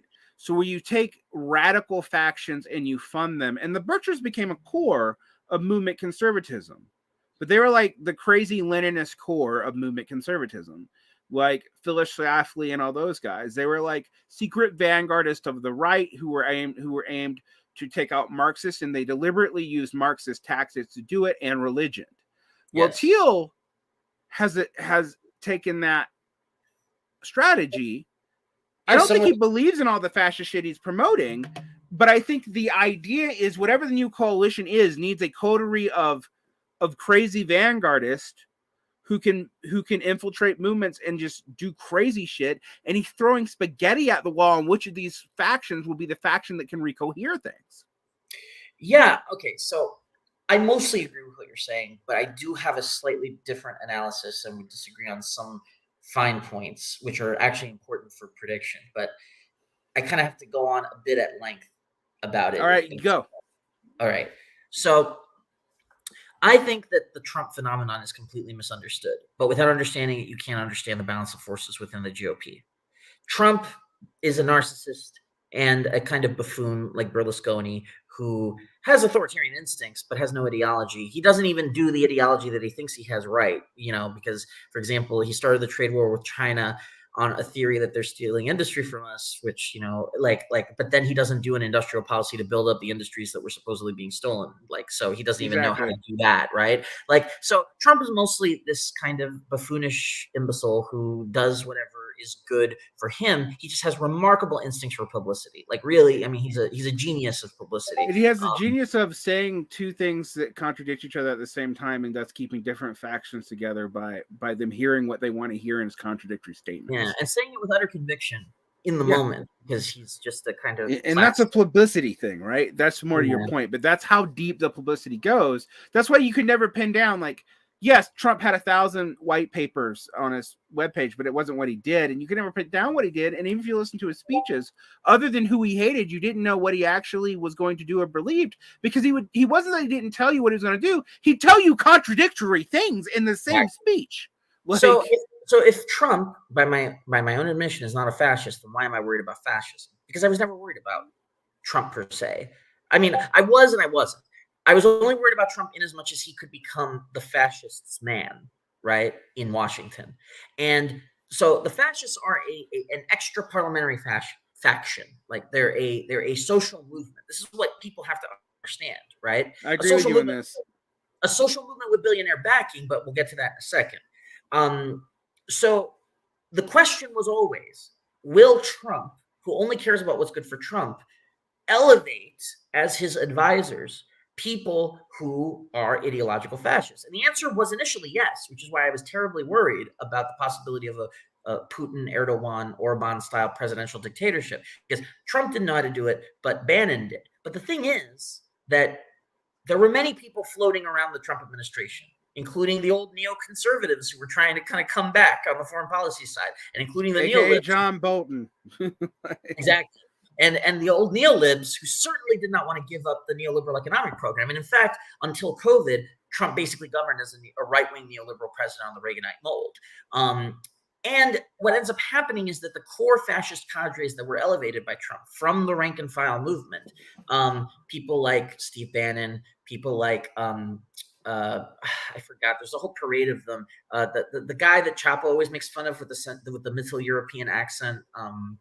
What was his name?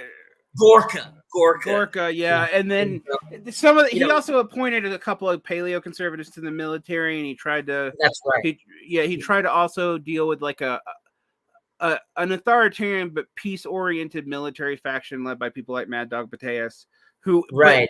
He alienated all those factions very quickly. Those were the factions he alienated first. Well, I would even go further. It wasn't that he alienated them.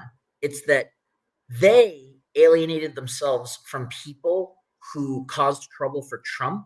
And the way that it works is that if you make Trump look good and you kiss his ring, he'll give you your pet project and leave you alone because he doesn't want to micromanage or manage at all.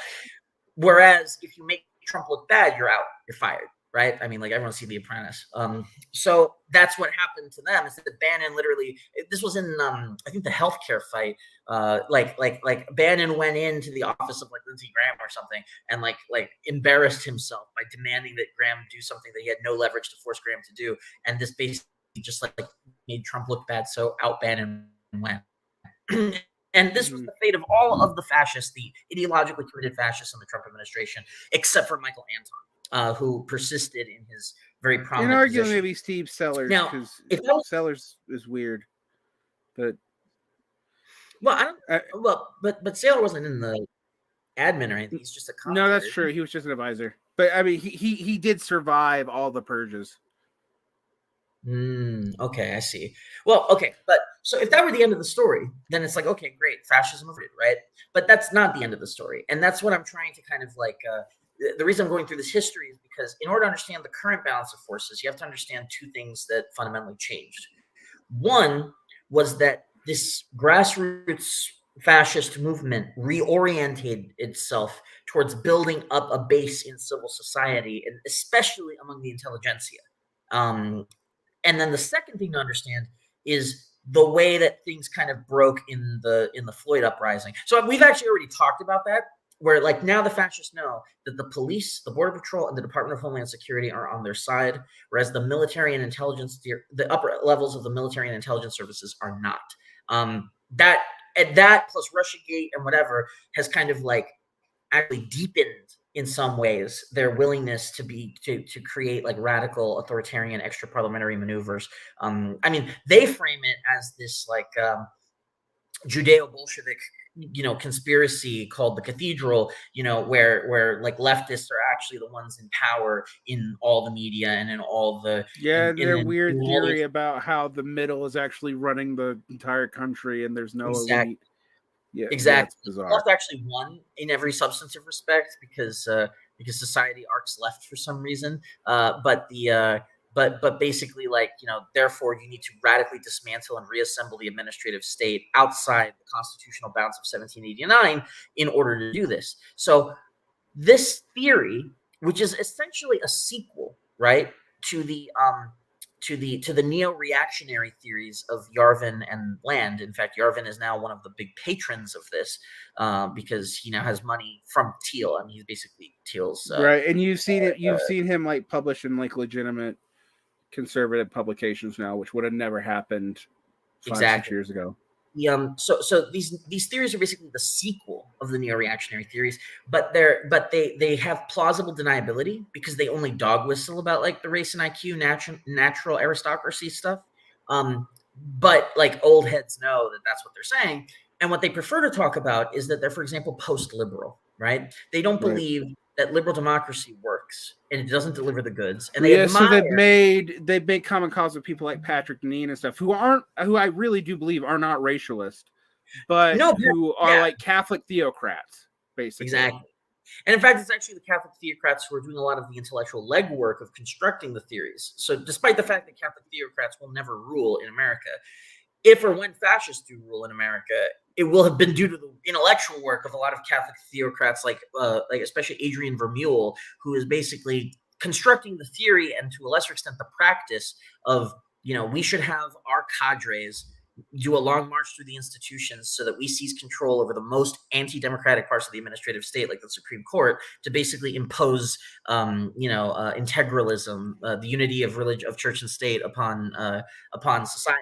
So, like, Catholics will never be the ones who do that, but they are the ones who have kind of like laid out the model because, as the race and IQ people are not really up to the task of doing that kind of thing, despite being the IQ fetishists. So the basically what it boils down to. The evangelicals have also thrown themselves on this Catholic train because they no longer can produce their own intellectuals, which is something I've been talking about for a while.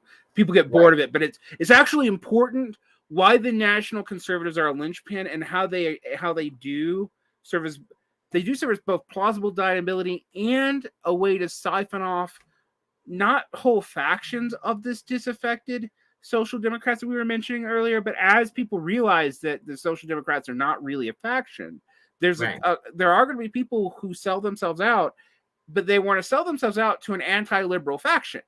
Yes. And well, that's what they've been doing in American affairs. I mean, every leftist who writes for American Affairs and Palladium, and I know that some of you are in this chat, have basically and Compact and Compact now, yes, and Compact. You have made yourself the useful idiot of this political faction. You have aided in the increase of their legitimacy in the intelligentsia, and their deep agenda is to create a right-wing authoritarian. And you haven't asked how they can pay you. Because like a lot of people tell me, "Oh, I'm doing it because they pay us fairly. They pay us at market rates." Well, and I'm like, "But how can they do that? Where's the money coming from? Where do you think the money comes from? Because it's not coming from the market. That's for damn sure." Yeah. So, you know, I think that's okay. So that's the intellectual wing. So why do the intellectuals matter? Intellectuals don't matter, right? It's movements and, you know. Yes, but they do. The intellectuals do create an ideological framework for which movements to attach. Like exactly. That's also true for us. That's like our whole theory of the merger thesis and shit. Like socialists were never a class movement. We were supposed to be the intellectuals who merged and subsumed ourselves in the aims of a class movement, at least from the Marxist perspective. Like no Marxist thought that they were the working class. Like that's ridiculous. We're not stupid. Like much less the proletariat. So and I think that the where this cashes out is that investment. So the knowledge that some parts, but not all parts of the administrative state will break their way has radicalized their dedication to destroying the existing constitutional order. And I think that this is not just true of the intellectuals. I think it's true of the funders as well. I actually disagree with you, Derick, that Thiel is non-ideological. I think. I think it's ideological. I don't think he's attached to any of the factions he's using. But he is attached to Curtis Yarvin's story. I think that Yarvin legitimately convinced him of the natural aristocracy stuff, and that was what precipitated his turn from libertarianism to a kind of eccentric developmentalist, neo-reactionary. I mean, basically what these guys want to do, right? I mean, if you read American Affairs and you read Palladium, it's quite clear that they want to essentially do a developmentalist dictatorship on the model of China or Singapore, except instead of it being Lee Kuan Yew or the CCP running things, it would be like a council of billionaires, because the natural aristocracy is the people who have risen to the top under capitalism. Right. You know, so they want to do economic corporatism to undo the damage done by neoliberalism and create infrastructure and maybe create the AI god that will then run everything or whatever. But then also using the legitimacy that they get from increasing living standards somewhat under this economic corporatism, basically make the left, feminism, the gays, whatever, illegal. Like that's the plan. Like, and this is not like this is not like a secret, nor is it like a conspiracy theory. This is basically their party line that they articulate with great eloquence. Yeah, and it's not even because they necessarily hate the gays and women, although they may hate women. It's that's actually because of a Smithian logic that you need an enemy, and that you can get the rubes on through kind of xenophobia, negative partisanship, and like the idea of being king of the household or having a family again when you can't afford it, etc., and so forth. And I think you and I agree on that. Like, and one of the things I told people about this, I think Trumpism's been publicly repudiated, but you're not going to be able to move any of these conservative factions back to where they were under the Reagan coalition, and definitely not back to where they were before movement conservatism. They will only go more right wing, and they are being paid to do so. But there will be factions that try to appeal to dissident other factors to get us on board. There were with classical fascism. Yep. I mean, I'm an anarchist or of sorts. I'm a libertarian socialist, which means I'm party anarchist. And it was people in my neck of the woods who exited the syndicalist movement and entered fascism as so-called national syndicalists. And actually, they were some of the most important cadres of the Italian fascists. Right. You know, they were the ones who knew how to organize.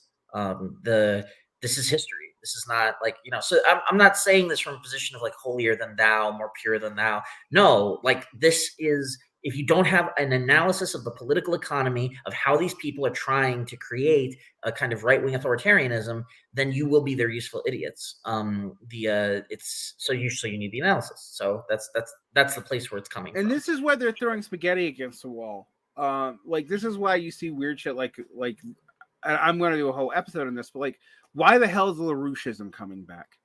Like, that was dead. It's not because anyone thinks there's going to be a real LaRouche's takeover of the government, or they're even going to have the kind of power that they had in the 1980s, which was more significant than people realize. It's that it's a way to get intellectual capital by getting leftists and other public dissidents to give you both legitimacy and counter-systemic force, and that's plausible deniability of any like cultural chauvinism, because you'd be like, well, we work with these. I mean, and that was, by the way, except in Germany, a fascist tactic. Like, now, I think you and I disagree on, like, we agreed that Trump was not fascist. I think that was one of those, and I think I would consider most of these groups post-fascist, but that's only for point of analysis. I'm not going to go around correcting people on Facebook like, well, they're not really fascist, they're post-fascist, because it's stupid. Like, in some ways, they might actually be scarier, because what we've done to fight fascists may not work the same way because the conditions are different. Now, what I kind of foresee happen, and you can tell me if you agree with me, is we're going to eventually be in the same place as Europe. Like, the public does not want this faction to rule, but it has money. And as it looks to be the only source of counter-systemic pressure, more and more people will be attracted to it. It probably can't win, but it's going to get closer and closer all the time. And we'll eventually just be responding to it, propping up some Weekend at Bernie's centrists to hold us together as the entire government becomes ungovernable, which is what's happened in a lot of Europe. Yes. If they haven't fallen, they've done that. That's the I actually think that party realignment has been underway since 2016, and I think it's the most likely outcome. Since the 70s, but go ahead. Oh, okay. Well, I mean, I think that it required the abandonment of Reaganism on the economy. Oh, yeah, that's true. I think that is. I think that like that's why that's my date. But like, yeah, like it's been. I think that realignment has been underway for the last several years. It's not complete yet, and I think that it's the most likely outcome. We can only avoid it if and only if we build the left, build serious dual power counter institutions that therefore make very visible counter systemic kind of actions, so that we suck up the dissent that otherwise would be sucked up by the right wing. And whether we're able to do that is up to us. Yeah, this is where we agree, because I think while I haven't tried to explain to people, like, yes, I include people who are willing to work with the Democrats as part of the left, even if I don't think most Democrats are leftists. Yes, I don't love social democracy, never have, but I would rather live in a social democratic country than not. Yes, all these things are true, but also, if you think getting more and more cozy to the status quo power is how you are going to develop independent power in this environment, in a decaying empire. A decaying empire, by the way, which has a lifeline because people forget that capitalism is a world system, and if we're decaying, so is everyone else. Which has been my whole point about, you think it's going to, like, America's collapse and China's just going to rise up and it's not going to be hard? You're idiotic. Like, China might, but it will take a long time, because they're wedded to us, and that disentanglement will take decades. It took decades to build. So I say all that with the full knowledge that, it puts us in a weird situation. And it's a situation I've never figured out exactly what we should do, because I am also tired of the double bind of being constantly afraid of the Republicans. But now I actually do think there's a faction of the Republicans who is legitimately fucking dangerous. And I don't just mean because they're going to impose austerity and slowly kill us all. They're going to quickly kill a lot of people. Yeah, like establish a dictatorship and a new constitution, or maybe it won't be that formalized, but like, basically, get rid of elections as something that matters, and then make our shit illegal and put us in camps. I mean, like, they're already putting people in camps, refugees, and they will then expand those camps. I mean, the camps that AOC denounced in the desert and then looked the other way at, those are the camps that they're going to stick us in. And, it sounds like hysteria if you don't know what's going on, but like, look, I read I read. I have it right here because I take my to-do notes on it. Like I read American Affairs. I'm not speaking out of my ass here. Like this is But basically this is the other. I think this is where I push back on you a little bit.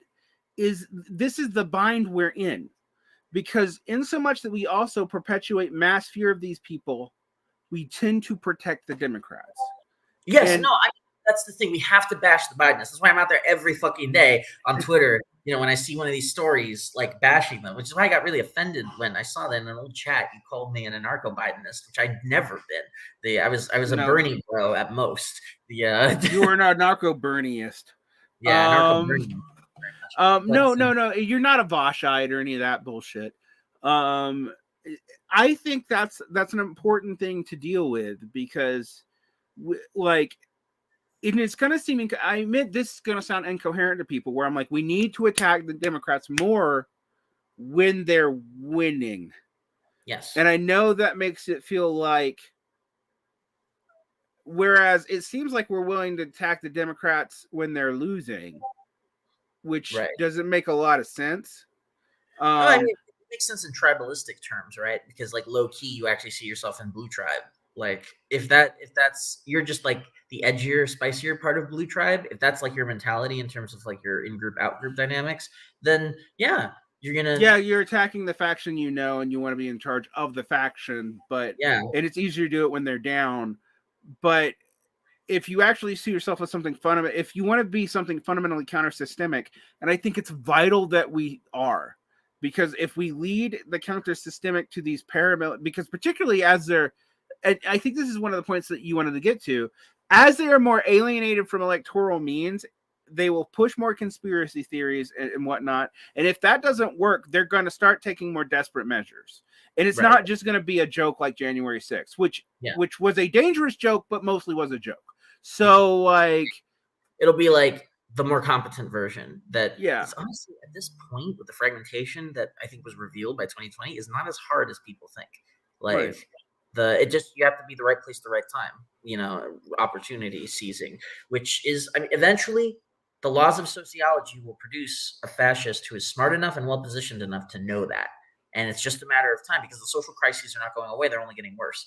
I want to talk about this real fast. To be able to attack Democrats when they're winning, you need to be able to make a substantive argument about what they're doing wrong, which is actually very hard for leftists. I think that's fundamentally not true. I think it's not hard to make an argument about what the Democrats are doing wrong. And appeals to popularity are not only, they're short and also fickle. They're also not sound. It's hard for leftists to make them, because leftists tend to make arguments from appeals to popularity and not any core systemic program, or have I want to say, I say it's fundamentally not true. I think the one part of it is and leftists pretend it's not hard to get. Fuck off. I know who you are. I'll beat your ass. Jesus Christ. That's the pure Varn experience, is yelling at the audience. Also, I'm not, while we're yelling, I'm not a Fourierist. The better way of putting it would be, I'm like what am I? Like somebody who's in the anarchist synthesist faction of the CNTFAI, I would put it. If you want to do a historicist, that's like the I forget what the guy was called. Mora. I'm a Moraist, which is even more obscure, but you can look up. Well, I'm going to grant. I want to talk about this actually, the spiritual man, even though I told him to fuck off, because that's a direct challenge to my credibility. As I'm about to say, as I was saying, it's not hard for leftists to make. I think it actually is hard for most leftists to make, because of the way they have acculturated themselves to appealing to their secret popularity. And this is something that goes all the way back to Chomsky, and I actually don't think it works. Yes, we all know that social democratic policies are popular with the public. Now we have to answer, then, why don't they trust progressives or social democrats or whoever to actually do them? And the reason why I think my fuck off response is unfair when I really think about it. Is that there is a truth in which leftists don't want to admit that what we're asking people to do, and what you're asking people to do, John Michael, and what I'm asking people to do, it's actually really hard. And people say I'm vague. We're like, no, you need to join a union, and you're growing a union in a combat mode when you have a chance to open a new union as opposed to currently existing union, which already has an iron law of oligarchy on it. You need to start a new union and start on better principles. You need to I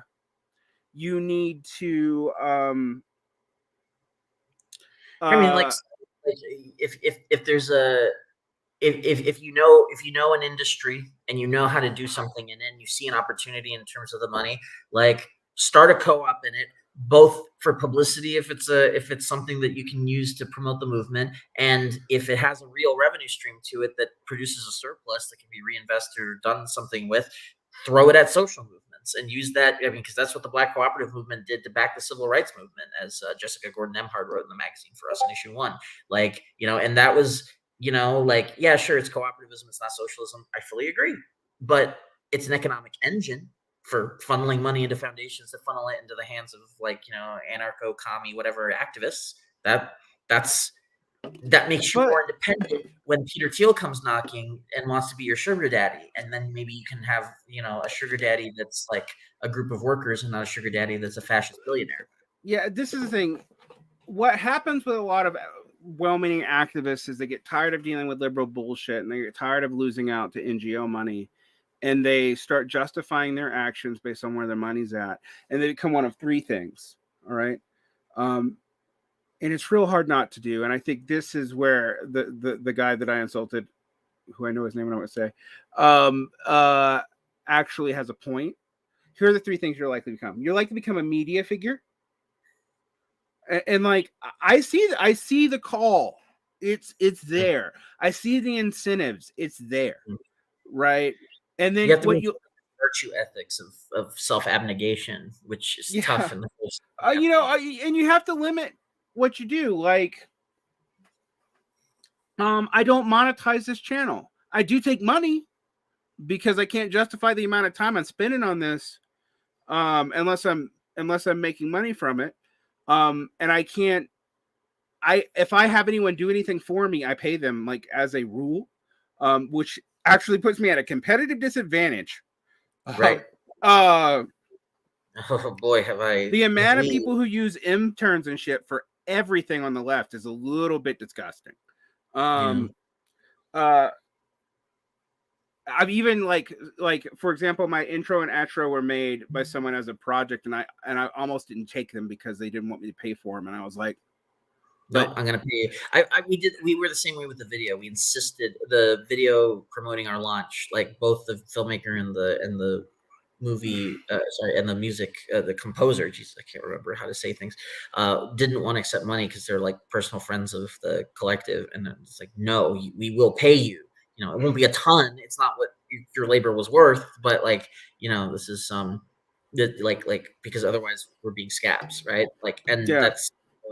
It's also why we're trying to kind of raise, the amount that we pay per word. I mean, first of all, tracking what we pay per word at the magazine, like, at all. And then second of all, which is what the Freelancer Union and the IWW and other things want to do. But the magazines usually just do like a rate that they, like a single lump sum that they set, that they also change based on the writer, even if it's like the same number of words or whatever. So we're paying by the word, and we want that to be above what the other magazines at our level are paying. Yeah, because otherwise you will always lose good people to people like Compact Magazine. And I've had people personally tell me, I mean, I have had them come to me and tell me, like, I feel bad for taking this money.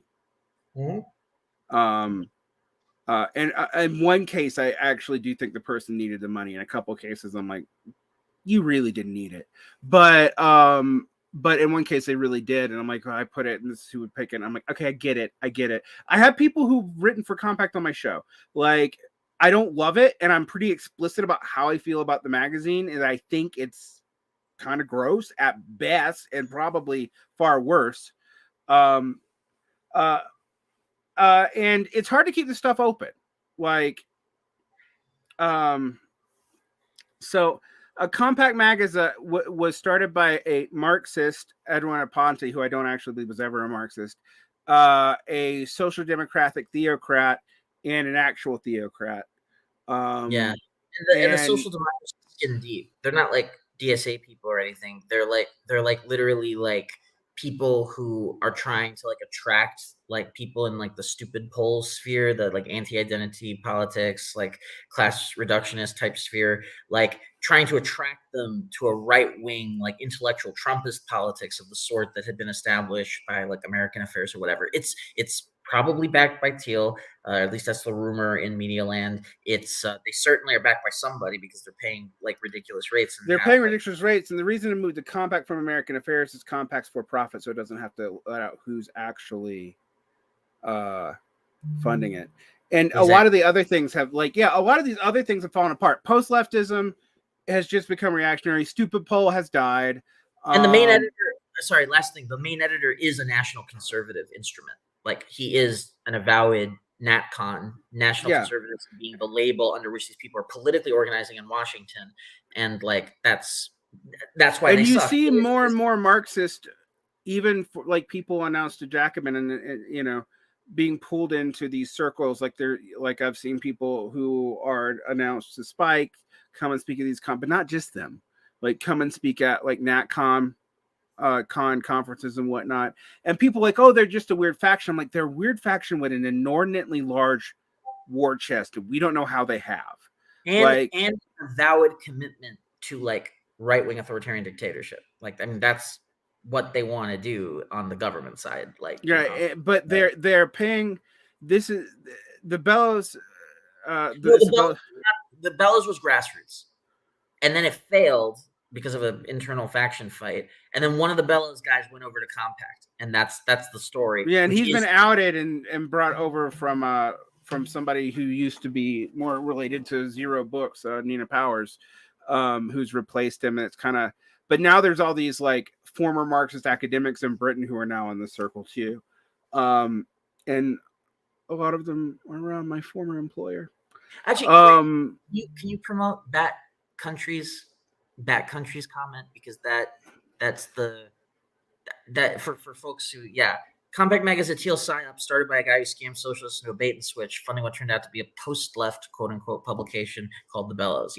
So more or less, like the Bellows existed, it failed, but it was a proof of concept, and it got some angel investors to come and bail it out. So the Bellows was two factions. It was Ryan Zagraf, who was a good, kind of class first, John Michael might call him class reductionist, but who was a sincere, good social democrat. Like, yes, real. The one of them was, yes. And he got purged almost immediately. Yes, and wrote about it, like a very eloquent Medium post, which I made fun of, but like good for him for actually being honest about it. Right. So that, and then Compact comes along. Bellows still exists. The guy from the ironically, the Compact guy from the Bellows got purged in the Bellows themselves for Nina Powers. Well, we don't know that he got purged. He stepped down of his own accord, but seems purgy. And there's the center guy, Sabri, what's his face, who is a Catholic theocrat, used to be a neocon, who discovered the way of social democracy, and he's interesting. I've talked to him privately, but I think he's a theocrat. I mean, like, I don't think there's any two ways about that. And I don't necessarily think he's insincere. That's irrelevant, though, because this is being funded for a reason. In fact, sincerity in these kinds of situations, and this is also true for democratic capture, right? Yes, it's also true for the other side. Sincerity is your best defense. To find people who really believe it is actually the best way to function. Yes. Because they'll be the cheapest hires of all. They might even do it for free, because it's always better to have a useful idiot than someone who you've actually purchased, because artists are cheap and volunteers are cheaper. So I don't think and I'm not of the opinion that everyone who works for Compact Magazine, no, excuse me, let me rephrase that. Everyone who's ever written for Compact Magazine, I do think it's true for work for them. Yeah, they're is a traitor, but I am of the you should probably find yourself a better source of money. Yeah. Like, because you're lending legitimacy to people you don't want to lend it to. Now, is this a huge faction? The thing is, we don't know. This is what I've been telling people. Nobody's really following this. There are some people who followed some of the weirder elements of it, but no one's tracing where this money is going, and it seems damn near infinite. Like, that's the thing. In fact, if any of you are writers or journalists,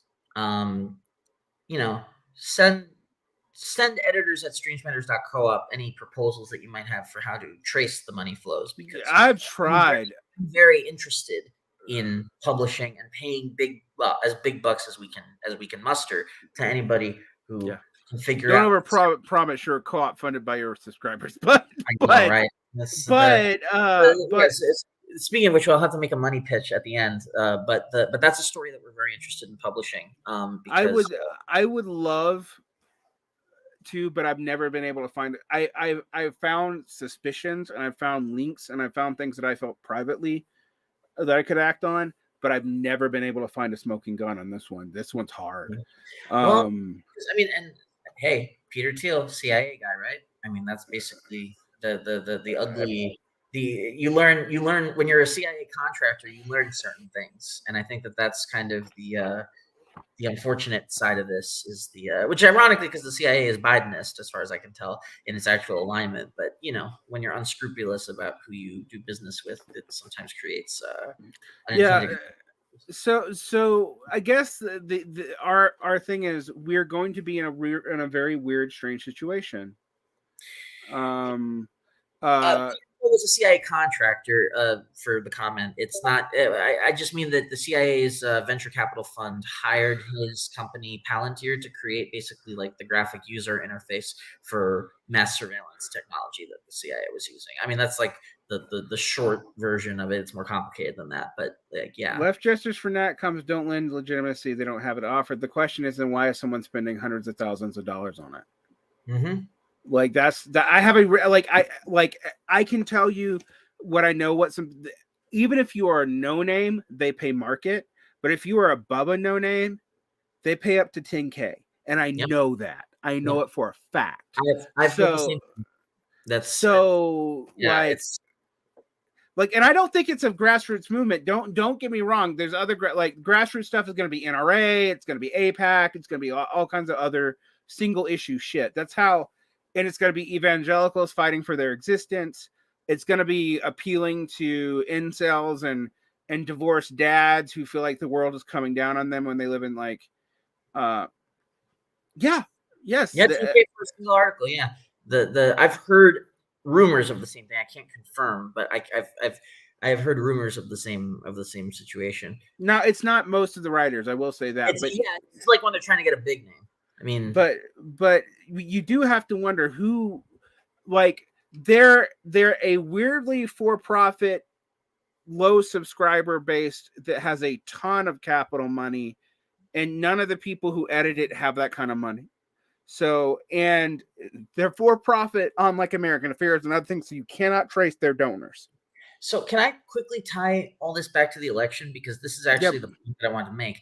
My only reason for highlighting the fascist intelligentsia, I mean, if this was just some weirdos writing for magazines and it's just publicity for, for I don't know, Thiel's pet interests, it wouldn't be this kind of threat. But this is a much more well articulated political program. Basically what I was saying before about using economic planning and corporatism to do developmentalism to build up new industries that basically undo the damage that was done economically by neoliberalism and then use that political legitimacy to crush dissent from anybody who's not a right-wing authoritarian, and kind of permanently establish this as the order of things rather than following the old constitutional kind of a liberal order.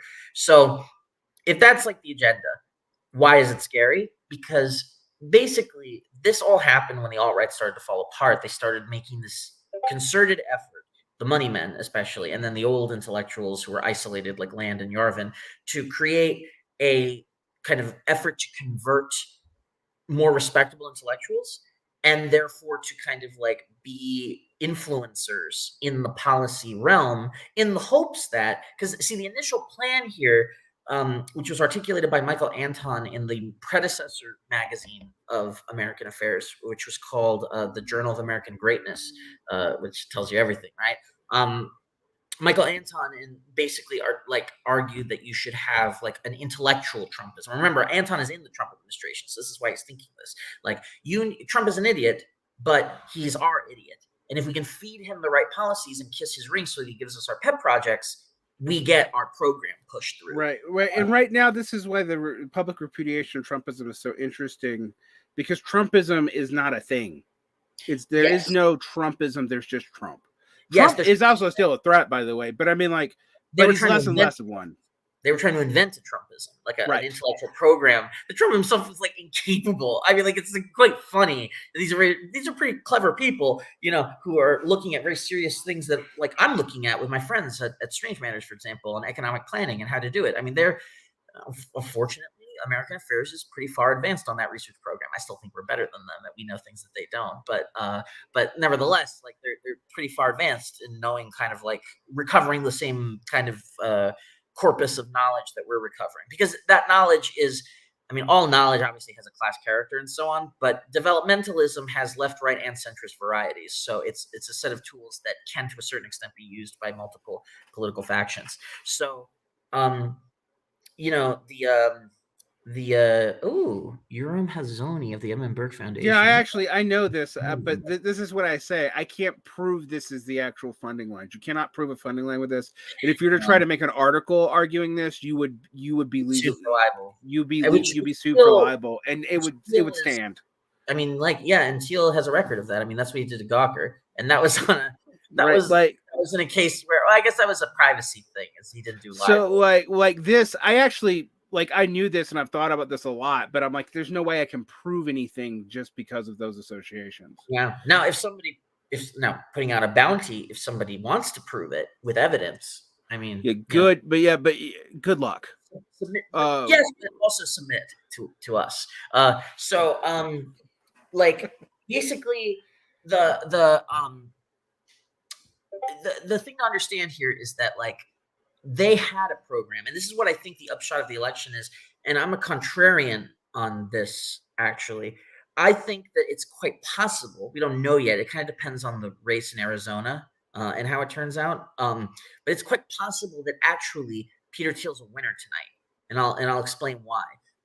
Because if it were a matter of the original program, like, we're going to create the intellectual version of Trumpism that Trump will then implement, then it's a big loser because Trump lost big tonight. So if we're talking about, like, what the GOP politics is, right? Who are the factions? It's like Varn was saying, it's the various sort of factions of Never Trumper, some of whom want to side with the Democrats, but some of whom, like, kind of like have capitulated to being, the second string to secret Never Trumpers, Trumpists, and then whatever the fuck DeSantis is, which is Trumpism as an opposition to Trumpism. Well, that's actually where I was going with this. So the news that everyone in the Beltway is talking about tonight is that, like, DeSantis, it's the Hurricane Ronnie, right? It's kind of the joke, like, name for it. Like it may well be that Trump has been superseded by DeSantis as the avatar of this kind of, like, populist rightism, or right-wing populism, as they call it, in official policies. Now, I actually don't care about Trump versus DeSantis. I care about the Peter Thiel-funded political machine that has this, like, agenda and is just looking for their instrument. And it may be neither of these schmucks, right? But I note something that is interesting here. Thiel is increasingly not relying on, and I'm using Thiel as a shorthand here because he has basically been confirmed by journalism as one of the most important funders. I suspect he is the most important funder, but it's him and the Mercer family. And the Mercer family has also proved that they're willing to move away from traditional Republican safeholds. Exactly, yeah. But in terms of, like, the, like, European fascist style authoritarianism, it's definitely, like, it's mostly Thiel.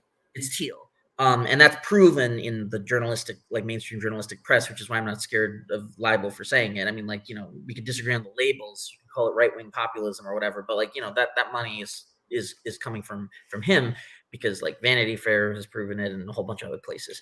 But the key thing though is this: he is increasingly not relying on the inertia, right, or the momentum from the from existing kind of charismatic politicians like Trump or DeSantis. What by organizing this national conservatism movement around these magazines, and then later the National Conservative Conference, and by converting more respectable politicians to it, like Marco Rubio, who's basically, he went from being a creature of the Kochs to a creature of teal, and is now like for protectionism and economic developmentalism to compete with China's protectionism of the strategic industries, et cetera, which is all the NatCon line.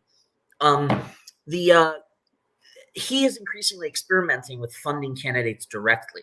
So in other words, doing what the fucking Democratic Socialists should have been doing for 10 years. But anyway, so he is experimenting, and there's two races in particular that are like his people. And actually there's if you read, there's a very good centrist magazine that is, or at least establishment. They try to be kind of neutral, and they cover things that centrists don't. So I don't know exactly how to peg them politically, but they're called puck.news.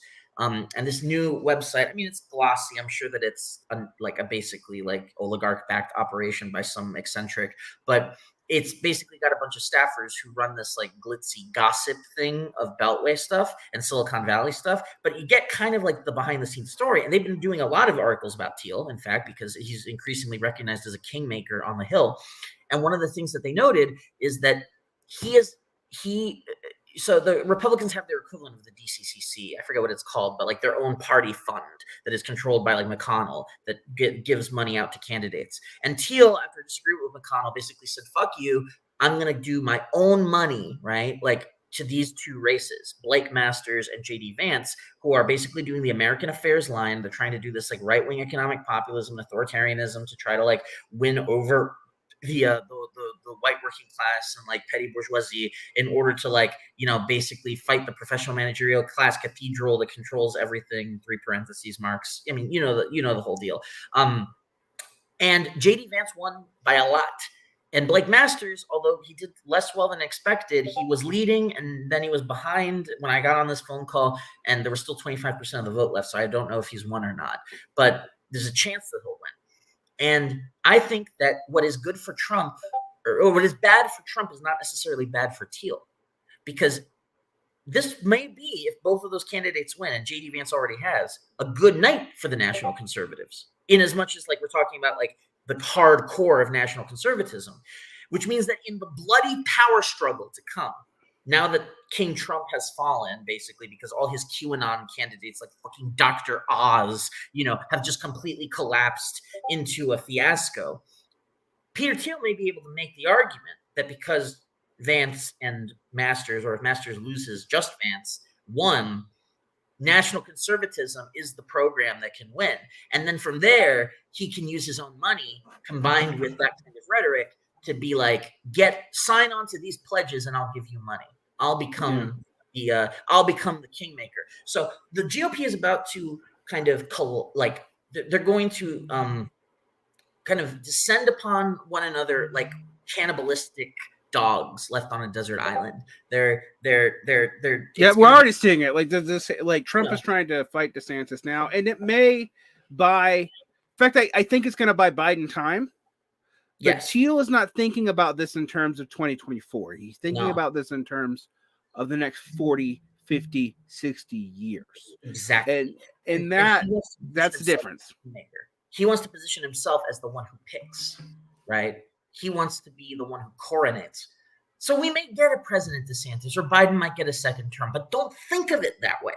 Think of who the factions are and who benefits from the current balance of forces created by the election, right? Yep.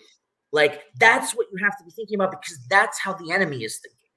And I don't hesitate to call it the enemy because, frankly, these people have declared their public intention to make our kind of politics illegal and to reverse the gains of democracy since not only the New Deal, but the fucking French Revolution. So I do consider them the enemy. And I think that, like, you need to start thinking in their timescales, because the funders, at least, are thinking in terms of how to build a political And machine. let me also point a problem with the Democrats in this, because Democrats have a bad incentive structure here. They do. The Democrats have an incentive structure, and they've learned this even more from this election. You already see it from Biden, to think that they will win more out of fear than political effectiveness. They have lost on political effectiveness because they can't be effective cycle after cycle after cycle. They've not been able to capitalize on fear before because the threats were not real. Well, the Supreme Court has proven the threat is real, and now they were finally able to capitalize, and kind of, and I'm going to say only kind of, because while this is a big deal, it is only a big deal because we're used to Democrats losing unbelievably badly on even compared to Republicans, who also tend to lose badly in the first Imagine the midterms of they the only first. lost by a little bit this time. What a wonderful change in it shows. Right. They might keep the Senate by, it looks like, a technicality of 50-50. So like because what is it, as Nevada looks to be going red and Arizona looks to be going blue for the Senate. So Warnock will probably win, but that puts it 50-50. Yeah. with tie broken by Kamala Harris. Like, so and Democrats have learned from Bill Clinton, from Barack Obama, that a second term where their president is beaten up and has and is just abused by a overzealous and overextending Republican Party not only saves the Democrats long-term political gains, it also frankly saves their legacy, because usually they're remembered fairly fondly compared to the Republicans who are attacking them. That was definitely true for Clinton for like 20 years. And it's probably what we most think about Obama for too, is, so we got all these problems. And we're going to feel good because Trumpism's repudiated, and that's important. They didn't build Trumpism out of this Trump this time, but I like you think the long-term prospects, John, are bad. Yeah, like they're very, very bad. And somebody said that, well, Bidenism did work a little because they didn't lose the majority, or they didn't lose it by much, or whatever. Okay, even conceding that on this time scale, which I am not sure that I should, but for the purpose of argument, sure. Except that that's not the time scale that matters. The time scale that matters is 5, 10, 15 years. Roughly that time scale, depending on kind of exactly when things blow up. And Biden is not decarbonizing. Biden is not changing the basic kind of industrial economic compact. That's a loaded word to use given the magazine that we were bashing. He is not he is not fundamentally creating the new industries that we need to do things like electrification of everything, which is going to require new battery technology that doesn't exist yet, right? Like, basically, he's sitting on his laurels, which means that none of the fundamental material crises are going to be addressed. That means that within this time scale that I'm talking about, we're going to have a refugee crisis 100 times the size of the Syrian one. And one little country with a civil war basically led to fascists taking power all over Europe. Right. So what is that going to mean when, or actually right now, as it's beginning to happen, because it's happening slowly, like large chunks of MENA, the Middle East and North Africa, become like either outright uninhabitable because of temperatures, or the arable land is no longer arable. I mean, what happens when in 2019, folks, you may not be keeping track, but there was almost like a food shortage in the United States before COVID. Because basically harvests it was in grain specifically, a grain shortage, because basically harvests come in 2 batches, and the second one is the backup batch, but the first batch completely failed. Yeah, droughts and flooding, depending on the region. We're not going to reverse food inflation because it's tied to changing climate environments. Exactly.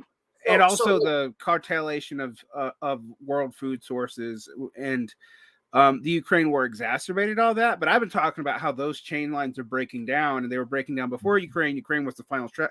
COVID, then Ukraine back to back were the final stress test, and they've broken. And the thing is that this is the breadbasket of the planet. is North America. Like there's very few places. I mean, Ukraine is the other one that are like Ukraine and Russia. Yeah, like these are the two places that are like, the so what happens to the US government or to the constitutional order of the two-party system when we're dealing with bread lines, okay? Like, I mean, think about 2020 and then think about bread lines, right? Yeah, and quit thinking you're going to get World War II out of this either, because nuclear weapons change that fundamental calculus. Yeah. Gotta change the light. 1 second. So it's I want people to quit reaching for the easy historical analogies, because we don't have them anymore. Right. We don't. Like the 20, like what I've been trying to tell people is this the 2020s are proving the 20th century is finally fucking over. Yep. Like, and that the 21st century is not going to have the character of like Y2K techno optimism. The 21st century's vibe is going to be 2020. 2020 was just the foretaste of what most of this century is going to look and like. I hate to tell you this, but a lot of people on the right actually did predict this more accurately than we did, except for doomers like me. But and I'm not just factoring in climate change. Like yes, that's the biggest thing, and I've been talking about this for a while. I actually mentioned that the reactionary wave in the European nation of the American right came late compared to the rest of the fucking planet. We're kind of counter-cyclic. As hegemon, we're kind of slow. So what you see happening in Italy will eventually probably happen in France, will eventually probably happen here. It's not inevitable in any of these cases, by the way. I'm not arguing that. But I'm arguing that if you think that just because you kind of didn't lose a midterm, that you can sit on your laurels or become Democrats, and the social Democrats seem to think this. Yes, absolutely. Because they have no independent basis outside of the Biden's coalition. They're the junior partners. They've allied themselves to them when throughout this entire period, they should have been bashing them and bashing them and bashing them. You know, and it proved the point that they weren't really in opposition. Yep. Right. And you're going to have to decide for yourself where you think this goes. But I'm going to tell you, like, my darkest predictions, in a lot of ways, and I don't think people realize how dark they are, because it sounds like I'm predicting something that we all want, is like most of the nation states that we currently have right now don't survive the 20th century. And the thing is, there are elements of the right who also believe that. And there are a lot of people that it's very popular, and people who are my friends who are essentially so afraid of that. I'm not going to name names, but there are some social democrats who see the same things I do and are so afraid of that. They're like, well, we have to double down on the status quo and just make it more humane. And I'm like, it's too late for that. It's too late. It's not, I mean, like, on what time you could have done that in the 90s, maybe. Like, even as late as 2008. When Obama gets into office and if he does a Green New Deal right away, maybe, but I mean, now I'm not, I think the transition is important. I've never actually been sold on the Green New Deal. We can talk about that off air. But regardless, I think your opportunities for parliamentary ways to do this. Let me put it this way. The last thing you want is a global civil war, because under current conditions, with current technologies, I don't think the human race survives that anywhere. Right. But now you're really, the longer we do nothing and allow the status quo to develop as it is developing. And I get this from I don't just get it from Marxism, I get it from The Collapse of Complex Civilization by Joseph Tainer, which is all about energy cost and whatnot. It's not even about socialism, although it does posit the socialism in simplification of our technologies will be some of the things that could allow us to have a civilization. I mean, he's not necessarily saying that human beings will be extinct, but that our current civilization at a global scale, not on a national scale, at a global scale, will not likely survive unless there are major changes. So yes, he's not saying that human beings will be extinct, but you might see an 80% drop in population through war. Right. Or just famine. I mean, famine is going to be the real killer because of the way that these food supply chains are so interdependent. Like, you know. Well, I mean, famine plus nukes is a real scary thing, John. Yeah. Like that's, and this is where I get all doomer. I'm not trying to make you black-pilled. I'm trying to get you to realize the seriousness of the situation from the standpoint of scientists, complexity theorists, like we, and honestly, geopolitical realists even are beginning to sound this way. Like we are entering a period where we are pretending that we can tweak deck chairs on the Titanic, and by wasting the energy tweaking the deck chairs, we're not building a boat. Right. Now, I will say that there were a lot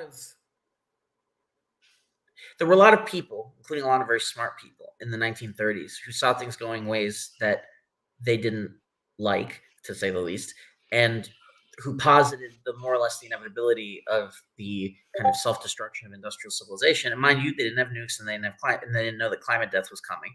But like, you know, there were still some plausible situations for everything really unraveling. And there was a choice to be made. Like knowing those things and not denying them, right? Not deluding yourself about them, right? You have the choice to then give up, in which case it's not really a choice because, you know, if that stuff is real, it's going to get you anyway. You know, you might try to just be apolitical and give up on everything, but you know, when the war comes, it'll sweep through and you're going to be a POW or whatever, you know, like it's not, or displaced in a refugee camp or whatever it is. Like, so it doesn't really make a difference, nor can you go to another country because if the whole world goes into crisis as it did in the 30s and 40s, like, you know, like there's nowhere to hide really. Like, so, or in spite of the fact that things look so bad, you continue to fight in the little ways that you can, wherever you are, with the people that you know and love and trust, in order to build something, even if it seems like it's a very little thing, right? That is that builds power where you are for ordinary working people against the forces that would destroy them, right? See, and I think this is where you and I actually fundamentally disagree because I don't think that's going to matter.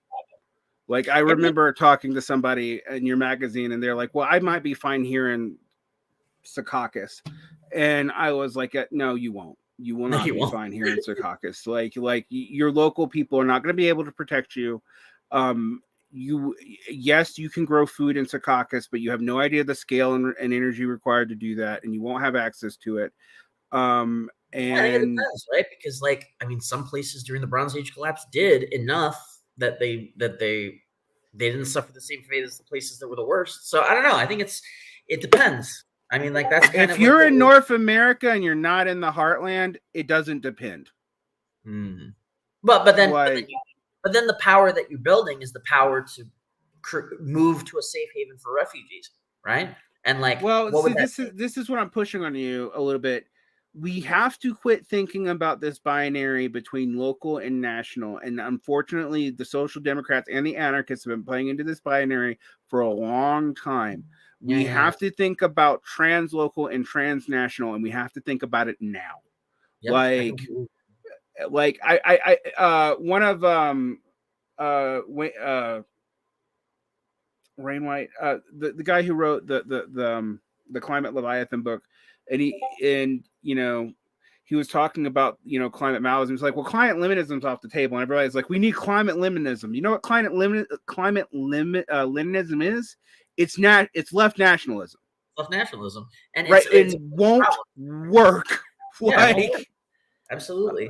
But like, when I'm talking about local, I just mean like people that you know. But now that means something very different. Now that we have like, telecommunications, technology, and transportation. Like I'm talking about like if you have friends in Mexico or in a region that is likely, or not likely, but possible, right, to fall into hands that aren't like the worst, awful people, like perhaps the Pacific Northwest, for example, or the greater Pacific Northwest that extends into Canada.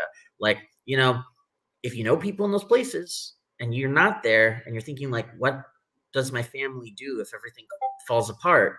Like maybe cultivating those connections and, like building institutions that could like funnel, people and resources, like without necessarily needing like the kinds of like official infrastructure to exist, thinking about what that would take, right? Like, and on what time scale it could operate. I mean, and this is not about like preparing for the Revolutionary War. Like I mean, obviously if everything falls apart, it won't be our choice. And we would have to then do what we're going to do. But like, I'm talking about like getting your family to safety, like little things like that. Or like, what kind of food can we grow when the trucks stop coming? And maybe the answer is we can't, so then we have to move, right? Like, Right. and then how do you do that? Like, these are little questions that are not perfect, but they're tractable. And yet some of it is doomerism, but again, some of it is not, because some of this can take place in the context of like you're building institutions that if the collapse doesn't come and you do somehow get the nice little social democrats, they get their ass, straight and figure out how to like, actually do minimally decent social democracy or whatever, you can have better bargaining power against them, because guess what, they're not your government, like, because no government is, so you have to like force them to do the right thing.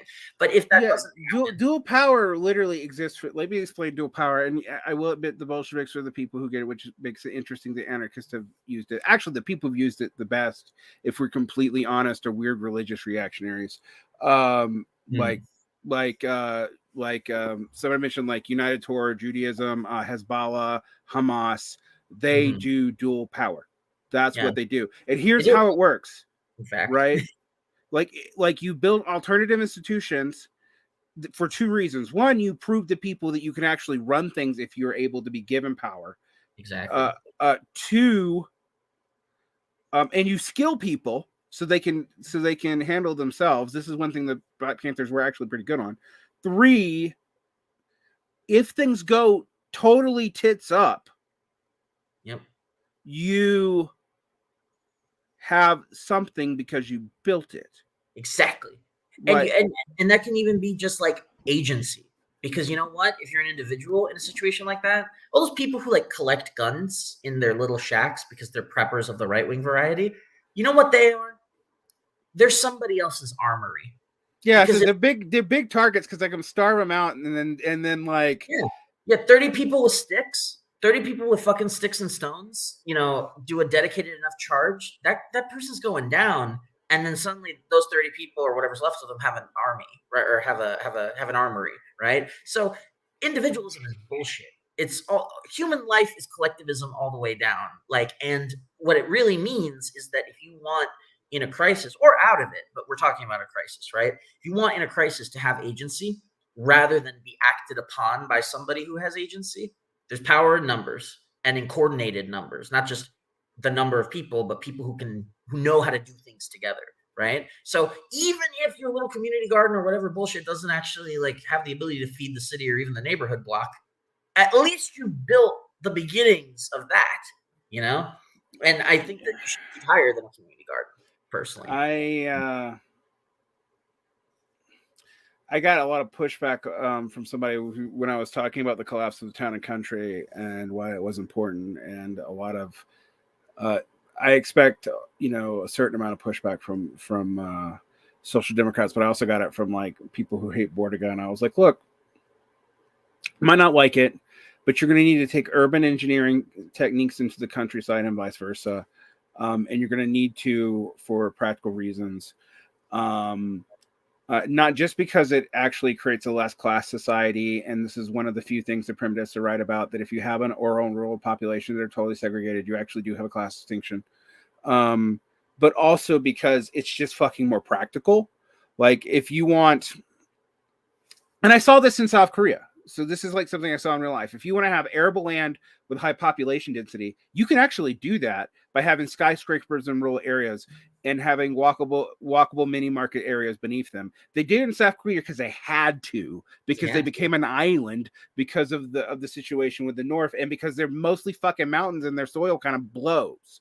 So like there are things you can do, and without becoming a weird primitivist prepper or a localist community gardener, or a Leninist who is able to manufacture famines on an industrial scale. Right, like the wisdom of the central plan. right. So like you need some kind of ribosomic planning models that's also cooperative and interlinked. And we don't have the means for that right now. And I don't mean we don't have the computer means, we don't have the social means for that right now. And if you're not building that through something, right? Yes. If you think you're just going to build a party out of fucking air because of political or because of a program that you can impose upon people, or if you think even like the EndNotes people do, that basically crisis is going to force us to do this, by that point it's too late. At that point it's too late. I mean, actually, the great example of that is the Russian Revolution, because the Soviets, for all their virtues, were improvised, hastily improvised, like, without much of a pre-existing history. I mean, they showed up in 1905, but there was no continuity. Like, so, I mean, it wasn't that hard for Lenin and friends to, when a Soviet voted a way that they didn't like, to just replace it with their commissar, like, whereas, again, they lost the Civil War, so that's a discrediting thing, but it must be said that the Spanish Revolution was building up a union that knew how to self-govern itself democratically and build up institutions and reallocate resources and so on for 50 years. And their social revolution did, like, it did get farther in the, like, building up, like, some kind of what's it called? Like the socialist commonwealth of some sort that's like self-governing and even capable of, like, increasing agricultural yields and things like that.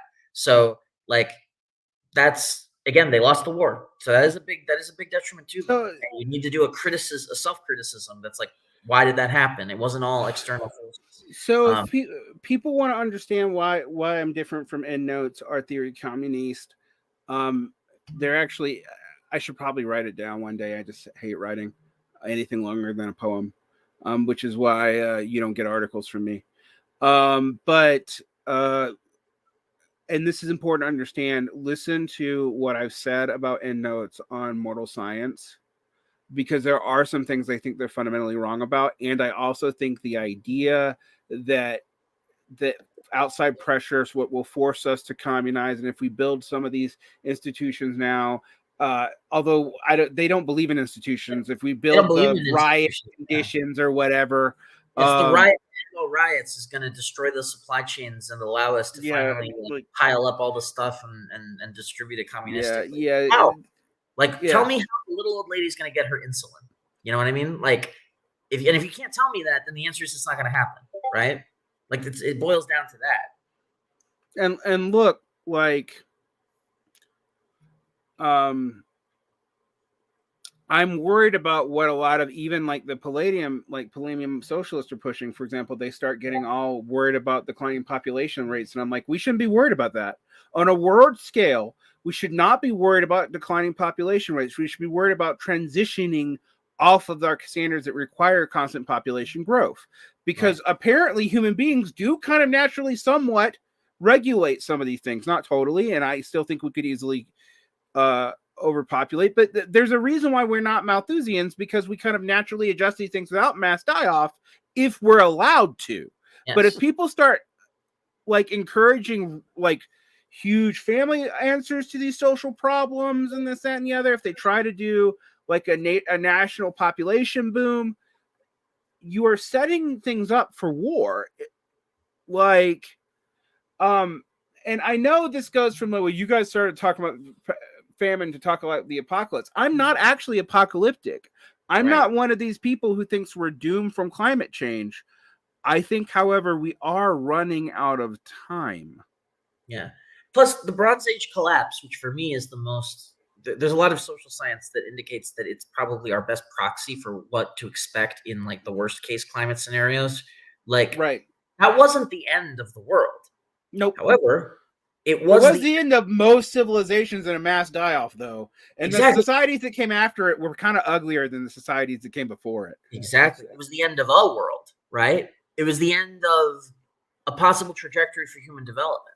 Like, and that's really important, right? Like, I mean, like, even if human extinction is not on the table, and I'm not entirely convinced it's not. I mean, like every time that they learn new stuff, it gets worse. So like, it may I do not put human extinction off the table. I also do not put like most human die off the table either. That's exactly right. It doesn't matter if extinction is on the table or not, because in the scenarios that are definitely realistic, we're talking about mass death, genocide, and dictatorship, and dictatorships over declining institutions that then collapse and fragment into whatever anybody's able to grab to try to preserve something of living standards and and cultures, and refugee crises, famines and starvation. I mean, the whole four horsemen, like all four of them, like and it's kind of like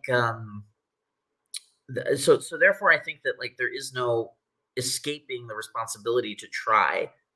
You may fail, but you should try to kind of build up your capacity to act collectively to defend your communities, which is not just your local community. It's the community of people and ways of life that you care about, right? I mean, like that, and social practices, like being able to figure out how you can be the kind of late antique monk, hastily scribbling the philosophical text from the like fading, crumbling papyrus into an animal skin codex before it completely disintegrates and it's lost forever, right? Like, even if that's all you can do, it will have done something, right? And like, I think that there's a lot more that we can do, because I don't think it's over.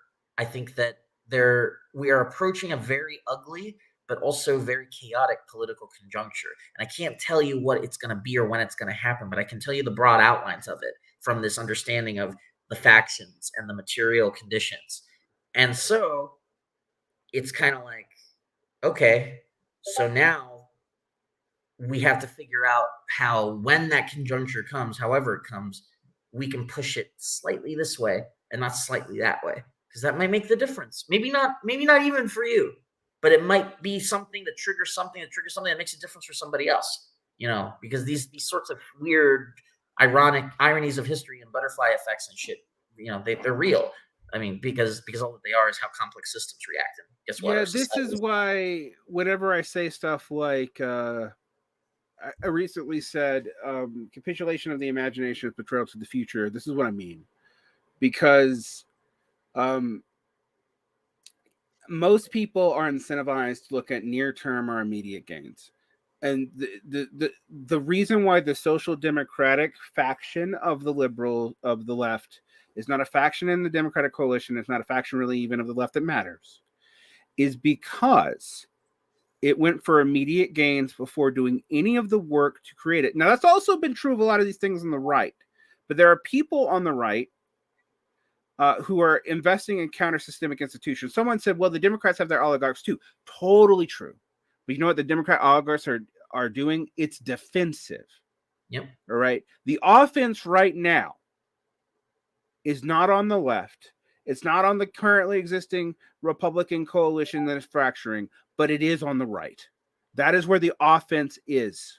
All right. We are defending the status quo. And what John Michael and I are telling you is the status quo cannot, I'm going to say this again, cannot survive this century without major cost to the entire human population. Yeah. If you don't understand that, and I don't mean to get you to despair, I want to get you beyond despair. I want you to get beyond this black pill, red pill. I want you to get beyond fucking talking about hope. This despair is not what emotion. It's right. It's useless. You're no good to anybody with it, including yourself. And who cares if you despair? I despair, sure. Who cares? It's about what you do. What are you going to do? Are you going to act, or are you going to allow yourself to be acted upon? And acted upon by such imbeciles too. I mean, Curtis Yarvin is the neo-reactionary ideologue who now runs Urbit. He's trying to create this little like intelligentsia art scene in Dime Square by basically shoving money into the pockets of any writer who will say nice things about fascism. Basically, I mean, and I will tell you, as a side note, to push back on John Michael a little bit, there is a Curtis Yarvin in my head. Oh, for sure. Like there's a Dark Varn who, when Dark Varn is not a Stalinist, or actually, when Dark Varn goes, Stalin wasn't brutal enough. We needed to do Incan development, and I don't care how many people needed to be removed for the sake of the future. And also they annoyed me, so fuck them. I use myself as a reason why you should give no even very competent person a whole lot of power, because I know there's the traumatized part of me who would like kill you all. And you're like, Varn is joking. Yeah, I am, except I don't have power. Right. If you gave me power, I don't know that I'm joking. And there is a part of me when I read Yarvin's first couple of books where I was like, oh, there for the grace of life experience go I, because there are things he says about the liberal order that I actually hate to admit I kind of agree with, but I agree with for fundamentally different reasons. And when I get super tired of trying to deal with superficial representative democracy, are people like beating off about the Democrats or the Republicans or whatever, I do become like, well, fuck it, these people can't handle democracy. And then I remind myself, here's what I remind myself.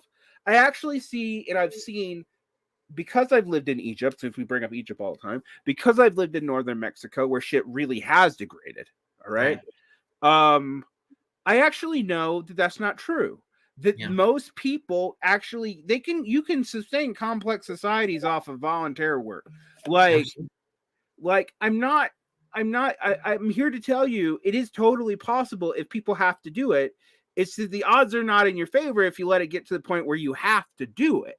So I remind myself that the reason why people are annoying is because they're actually powerless.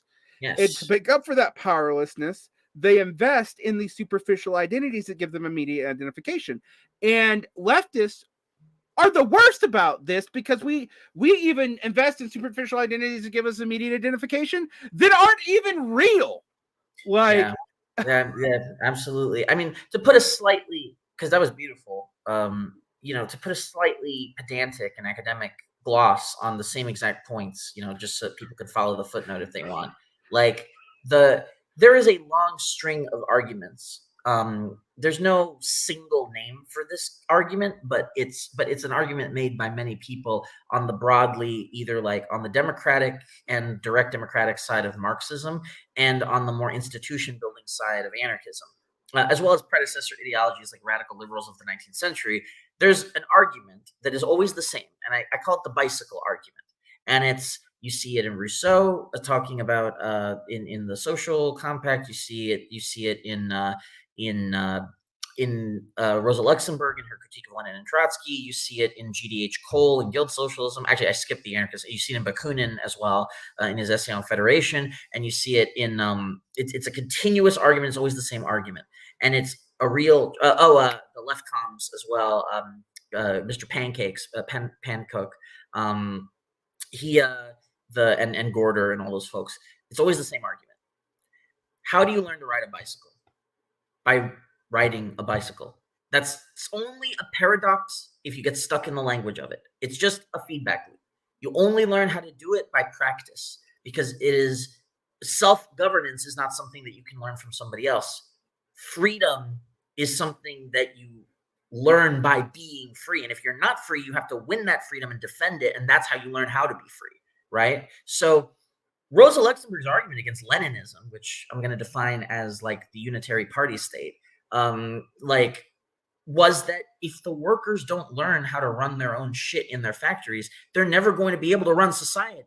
This isn't an intermediate step towards a society where workers run everything, because workers will never develop the skills, so they'll never be able to do it. You only learn how to ride the bicycle by riding the bicycle. That's the only way. There's no in between. And it's, if you're going to have a transitional program where you slowly transition to this thing that you can't have the complete thing of at first, the last thing that you compromise is the self-governance aspect, the worker control aspect. You can't compromise on that, because if you do, then the transition that you're transitioning towards is not that. Yeah, so this is my argument. I actually thank you for clarifying that, because people have said like, well, we need the state and the state's got to do something. Like, look, I'm not arguing. I don't like getting the semantics about the state, that you can get lost on what counts as a state. But let me put it to you very clearly. If you don't think people can self-govern, if you don't think that the dictatorship of the proletariat, if you're going to use those terms, and I know John Michael, you would not, but I would. Like, you know, I prefer the what is it called? The free, if you're going to use a Marxist phrase, the free association of producers or whatever. Producers, yeah. Except that the dictatorship of the proletariat does put in that there's going to be some people we're going to have to force to be proletariats. But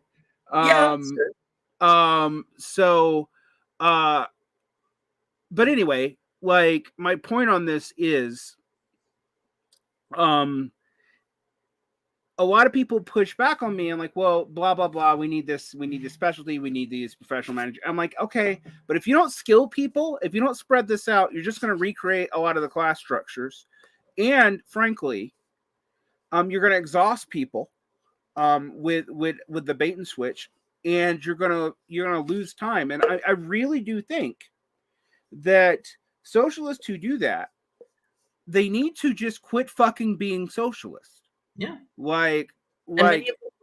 You know, I mean, but I kind of hope, you know, to sound horrible, to use a Nietzschean phrase, if they don't learn to fly, I hope they fucking fall faster, because I don't want them on our side mucking things up. Yep. I don't want that, like, because they're a detraction to normal people. If your message to people is we're going to give you more autonomy, we're going to give you more choice in your life, and we're going to teach you how to do it, and we're going to teach you how to mitigate these social problems that are plaguing your community. You don't have people involved with that. Do it without the politician. You can do it yourself. Even if that thing is planning the economy of your region, why not? There's ways that you can do it. Corporations plan their chunk of the economy. Let's create our own planning network. Does that sound crazy? Well, the thing is, you look at a city like Cherán in Mexico, which is basically now its own, like, you know, its own direct democracy. They basically ran out the political parties and ran out the cops and created their own institutions. They did it. Indigenous, predominantly indigenous, farmers and small artisans, you know, basically, and like small light industry people. They were the ones who did it. So. Right. Like, and of course, inspired by the Zapatista revolution in Chiapas. But the thing that people don't know is that large parts of Mexico are having revolutions just like the Chiapas thing, and it doesn't get any press. And it's not directly the EZLN. It's like larger social movements basically inspired by it. Well, it's also because Mexico's central government's in a state of Mexican entropy. Right, Mexico's not a nation state, really. It's there's the central government, and then there's all the other people. There's federal, and there's like the North kinda, and then like AMLO, but man, I people are looking at the wrong things a lot of the time, and I feel like it's hard to. I've been trying to sneak a lot of these things into your heads, because I'm not a libertarian socialist. John Michael will tell me I am. I hear those words and I balk. I'm like, I don't care. But you are only in the sense that, as the cybernetics slogan says, you aren't. A thing is not what it's called. A thing is what it does. Yeah, a thing is what it does, and I don't want to like suppress the majority of the world population. I just, you know, want to well, I know it's wrong to want to suppress the majority of the world's population. Let me rephrase that.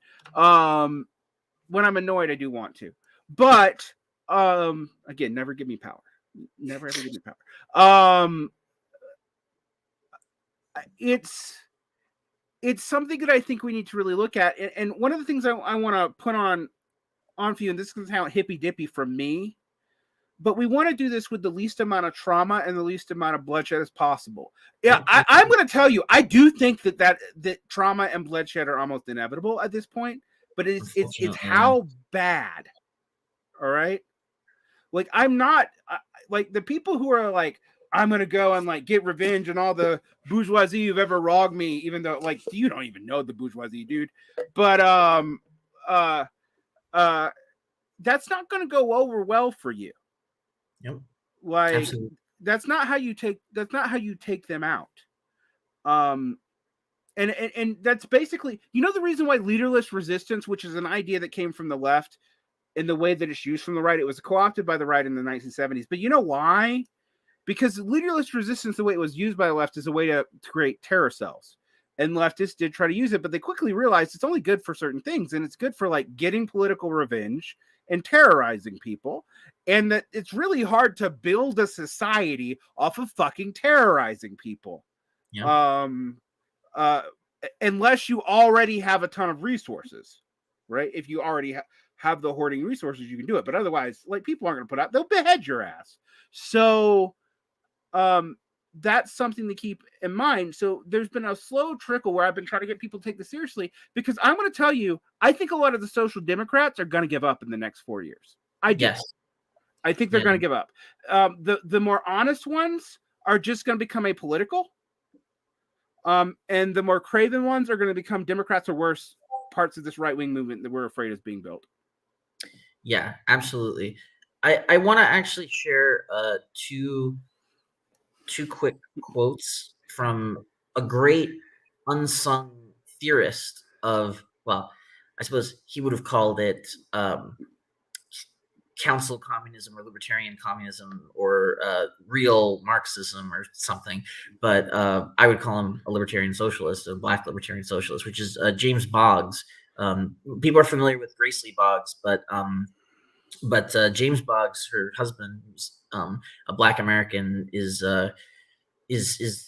in my opinion, his essays are very major kind of mid-century theoretical essays. I discovered him in college because of a friend, and like he's a little known theorist of both the social democratic period and kind of the period to come that hadn't happened yet. I think he died in like the 70s. So the first quote is about rights, and it's, rights are what you make and what you take. In other words, like, it's a theory of rights, which is not the liberal theory of rights, right? It's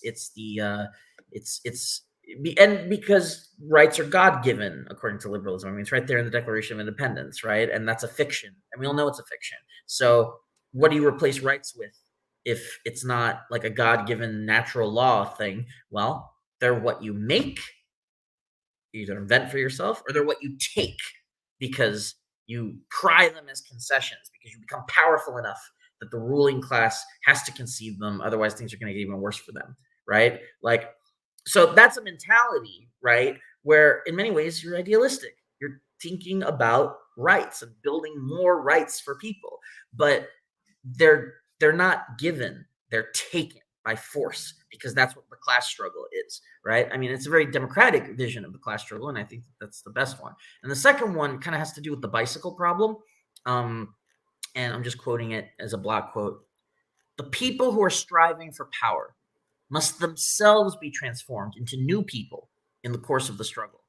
Their will to struggle, their vision of what they're struggling for, their social consciousness and responsibility, and their capacity to govern, key thing, self-govern is probably what he means there, must all be systematically increased. The struggle must therefore be an escalating one, focused on the problems the people can learn from. It cannot be hit or miss or in reaction to what the enemy does, but it must be based on a strategy which has been mapped out in advance and which permits the organization to take advantage of the enemy's predictable actions or mistakes.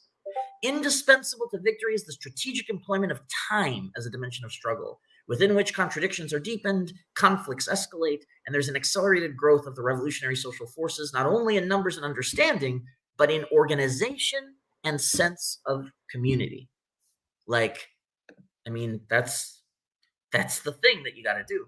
Like, you've got to build up your capacity until you and your friends become strong enough to take your rights from the ruling class and build up institutions when you know that the institutions that we have are not long for this world.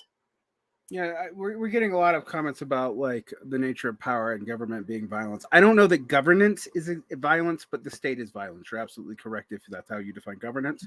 Yeah, exactly. It depends on you use, but self-governance can be associational and, direct democratic and, and I would argue just, because those are my notions of justice.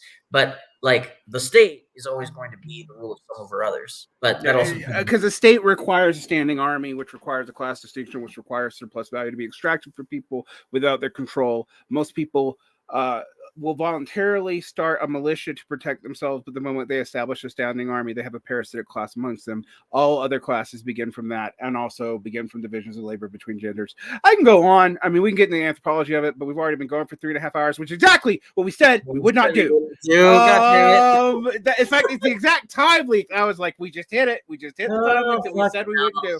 You can't have me on for like less than 3 hours. It's just this is bad for us. But okay, it's a good. I want you to go read James Boggs. I want you to go read Paul Maddock. I want you to go read. I want you to go listen to Daniel at What Is Politics after you read David Graeber, so you can see what's wrong with David Graeber.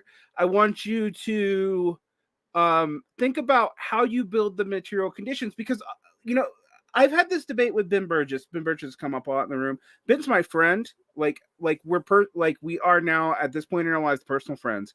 But Ben actually admitted that when I accused him, and I forgot I accused him of this, of being engineer brained, that what I meant by that is he sees policy, but not a bigger picture, and he finds a lot of the bigger picture stuff vague.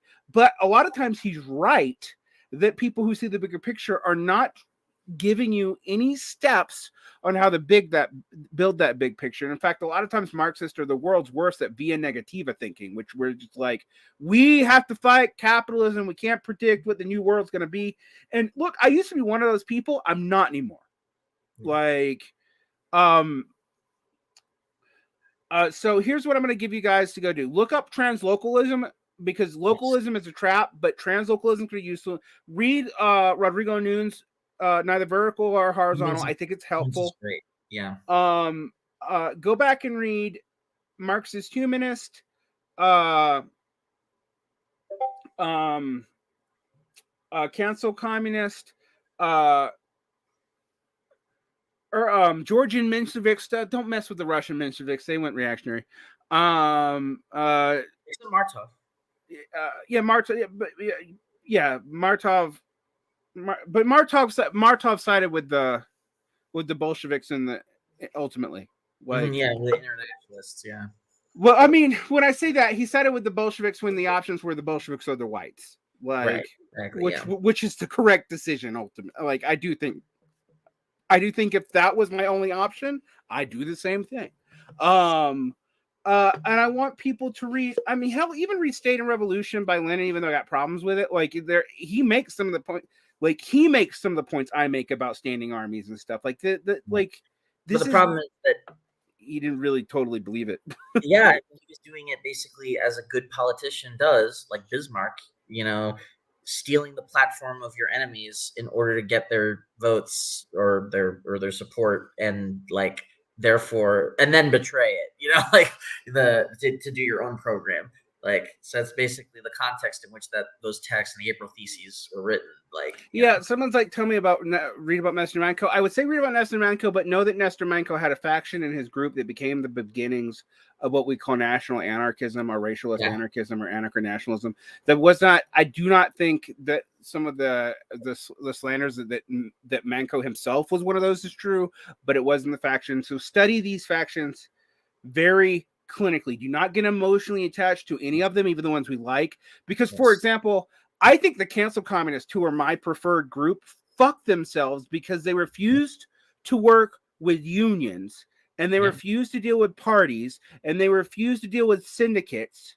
Yeah, which was they were their natural allies. They picked the wrong allies. They picked they picked no allies. They picked the Leninists until they got so pissed off at the Leninists that they burned the bridge, but they didn't build a bridge with anybody else, so they got isolated. Right. I mean, right, because in the early Soviets, when they were talking about Soviets, the council was like, we have Soviets. You're on a side. Lenin, the great libertarian Marxist. Also, Lenin said Pannekoek was right against Kautsky, which, by the way, Pannekoek was right against Kautsky. Yes. Pannekoek, great intellectual physicist. Even. How do you do politics without a political body? Well, the question becomes, what do you think a political body is? Because if your political body right now is only ever going to be a nation state, you are fucked. Because I want political bodies that are bigger and stronger than the current nation states. Right. I want the Federation of North America or of the Americas, to start. Like I think at least we have to be dealing with continental-wide ambitions. Yeah. So absolutely. Like it's about having the imagination to understand that like what we currently call governments are not the end all be all of human self-governance, because the axial age empires no longer exist. But could they have imagined our nation states or the medieval commune city or any of the other forms, or the federation of medieval commune cities for that matter, or any of the other forms that have existed throughout human history for self-governance, the Haudenosaunee Confederation, or or Athens and Sparta, actually Athens or Sparta, because they're both really fucking weird. Like, so it's like there's all sorts of ways that we can organize our political structures, including at a large scale. So it's a matter of figuring out what would work, and that is difficult. It requires kind of a combination of historical analogies and social science about kind of like human limits, and like the anthropology, especially of like social hierarchy and coalitions against hierarchy, like, and all those things are very complicated and controversial in social science, but also there's enough stuff that replicates that. I mean, they don't call it replication because it's more qualitative study, but like there's enough stuff that's been found that basically connects across time and space that like watch What is Politics by Daniel, the guest. Right. Here's the thing I want to say to my left conference, who talk about how workers cancels one of their own unions and stuff, and didn't trust natural existing unions because they're oligarchies and whatever. They failed, and it wasn't just the march that failed it. They never had large bases. Yes, they died in the concentration camps. No, yes, there was no one to revive it after 1968. This is all true. But they did not, they were so sectarian that they would not work with other groups of people, which ironically means that they did not really trust that people in other institutions could do anything but under their own vision of what their own power was, which means that they didn't really believe what they said they believed. All right. And if you don't see that because you're stuck in a sectarian counter, like libertarian brain loop, and I realize like the workers' opposition and the worker groups aren't the same. I realize all these things, right? But they lost bad. They lost so bad that you only know their name because a few escaped to the United States. Yeah. Right. And then wrote books which were extremely obscure, but got put on Marxist.org in like the 2000s, and then created a little fandom around in the 2010s. Like that's why these people exist. That's the chain of transmission, as I understand it. But I know a lot of you are gonna have a hard books. Yeah, throw out some books. Okay, so read all of Varn's books that he recommended. Read Debt the First 5,000 Years to have a better sense of the germ of a theory that can replace motive production theory. Graeber didn't actually work it all out, and he's wrong about some things. But it's the germ. I actually can't even figure out if he's pro or anti-chartalist in that book. Like, I actually don't know.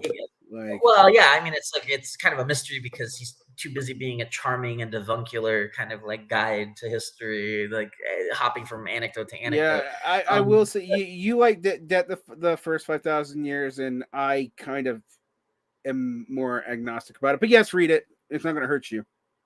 It'll at least give you a good nose for the for the most important questions in those time periods, is the way that I would put it. Although I also unironically think it's a masterpiece. I think that you should read the best works that were ever produced of like practical applied theory and political economy by the class anarchist movement, like pre-1945, which is going to be I mean, you should read What is Property by Pierre-Joseph Proudhon, even though Proudhon has many problems. That specific text is actually quite good, especially for understanding later developments like Marx, because Marx went from being a liberal to a socialist actually on the strength of that book and other things too. But like that was a major. It comes up in the Holy really despondent by Proudhon later on, but yeah. Yes, of course. Yeah. But Marx does that with a lot of his influences. He likes people until he despises them. But anyway, but more seriously, you should read Bakunin's essay on federations. It's called like Anti-Theologism, Federation, whatever, because that's like the real kind of like core of like the political theory. Along with James Guillaume's essay, Ideas on Organization. You're going to want to read the kind of texts of militant direct action syndicalism, like Émile Pouget's Sabotage from France, or the essays and speeches of Big Bill Haywood that you can find archived on the IWW website.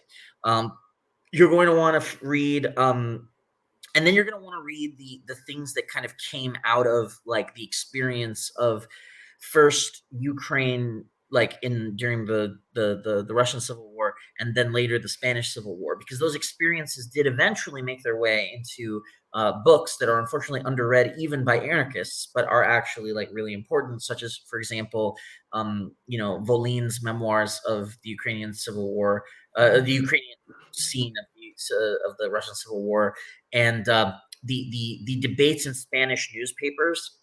It's called the anarchist synthesis debate, which is a debate about how to have pluralism within a socialist society when different socialists believe in different projects. Like you've got your communists, your collectivists, your individualists, which meant particular things in anarchism, but they're all a kind of socialist or other. So then it's like, what do you do with that? Do you do a platformist party line, or do you construct some basis for pluralism? But then what is that?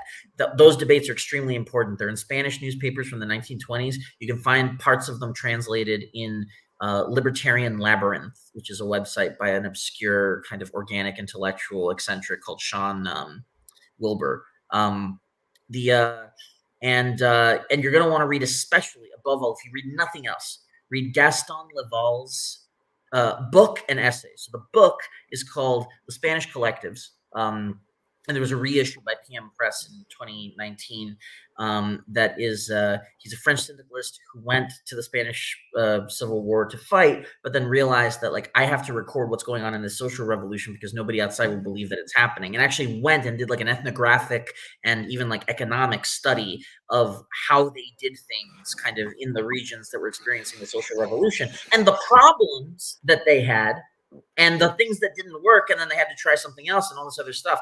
And it is like one of the key texts of understanding like 20th century socialist history, in my opinion, especially if you're really familiar with the history of the Russian Civil War and you compare and contrast. It's very clarifying. And he also wrote an essay called Libertarian Socialism, A Practical Outline in the 1950s, which is kind of like his more theoretical blueprint based on the experience of the Spanish Civil War of how anarchists should start thinking about doing like economic organization and planning. And, it's basically it foreshadows a lot of later developments in like theories of economic planning and supply chain management, even like bourgeois ones. But, but especially like the later interest in cybernetics and stuff, it's all there without the language. Okay, sorry. Last one, Diego Abad de Santillan wrote this thing called After the Revolution, which he ironically wrote during the revolution. And it's also this kind of syndicalist outline of a plan for how to restructure the economy. So those are all kind of like things that between those kind of classical anarchists and Varn's left communists, you'll have a sense of like what the factions that basically agreed with us in the first half of the 20th century were thinking, and kind of as like a base, not to turn yourself into a cult devotee of them where one of them was right and you become a themist, but because like these are the tools that they were able to develop in their own time faced with their situation. So what kind of tools can we develop in our own time faced with our situation? Yeah. You can always tell a person's real sex by what they tell you to read.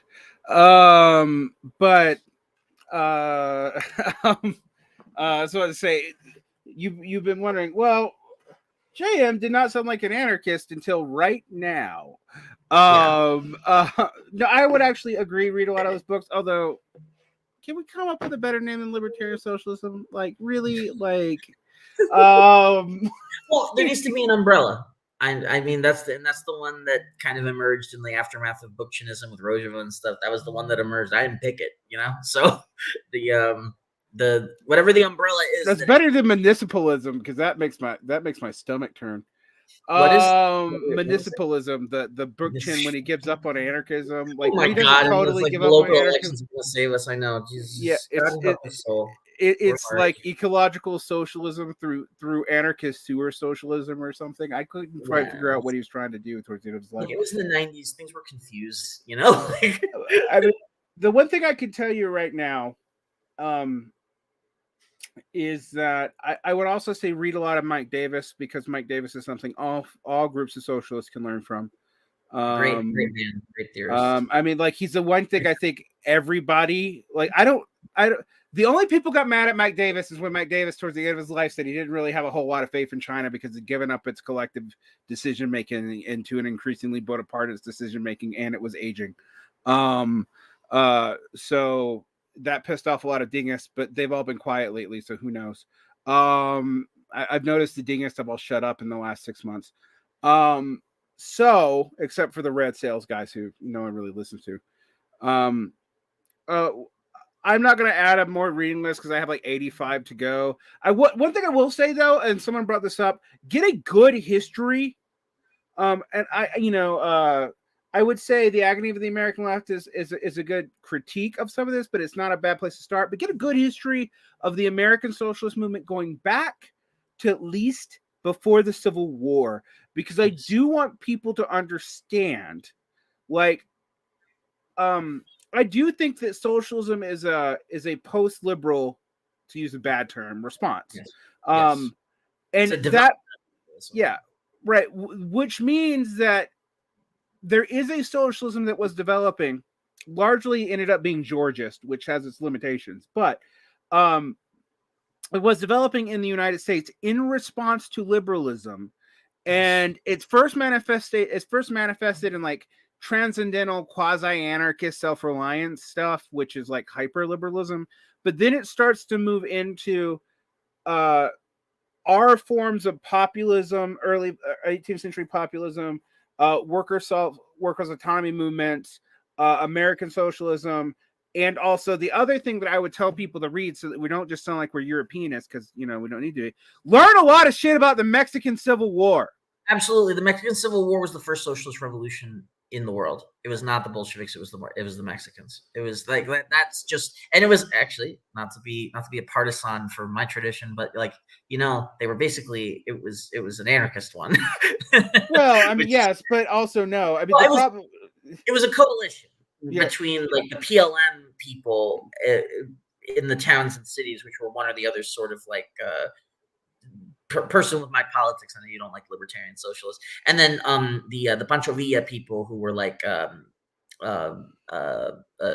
democratic state socialists. And then AMLO's democratic state socialist of the developmentalist bourgeois variety, and then AMLO's ancestors. People don't know why I don't trust AMLO, but it's even in the blood. Obrador, betrayer of the revolution. And thank God they blew him up too. They blew him up, right? That's what the Cucaracha is about. Or am I mixing him up? I think it was him. And they were the liberal developmentalists who consolidated the PRI, although they claimed to be social democrats, so they never once actually implemented even a European shitty social democratic polity. The best that they did was like a kind of like they kind of had a welfareism of a sort under the so-called Cardenismo, because there was this guy Cardenas in the 30s who was like kind of like a developmentalist, like planned economy. We need the planned economy and the class compromise between the working class and us, the party. But then what that ended up being was like this disgusting clientelist system where you could only get anything done if you like basically became like the fief of some bureaucrat somewhere who would then give you the resources in exchange for votes, like in the fake elections where the PRI always won for 90 years. It's like very sad. Yeah, I was about to say, like, the Cardenistas end up like, it's like Mexico's FDR. I was like, if FDR had degenerated into pure clientelism, then Well, I'll tell you what it is. It's FDR without the, and this is to the dual power point, right? It's FDR without the CIO.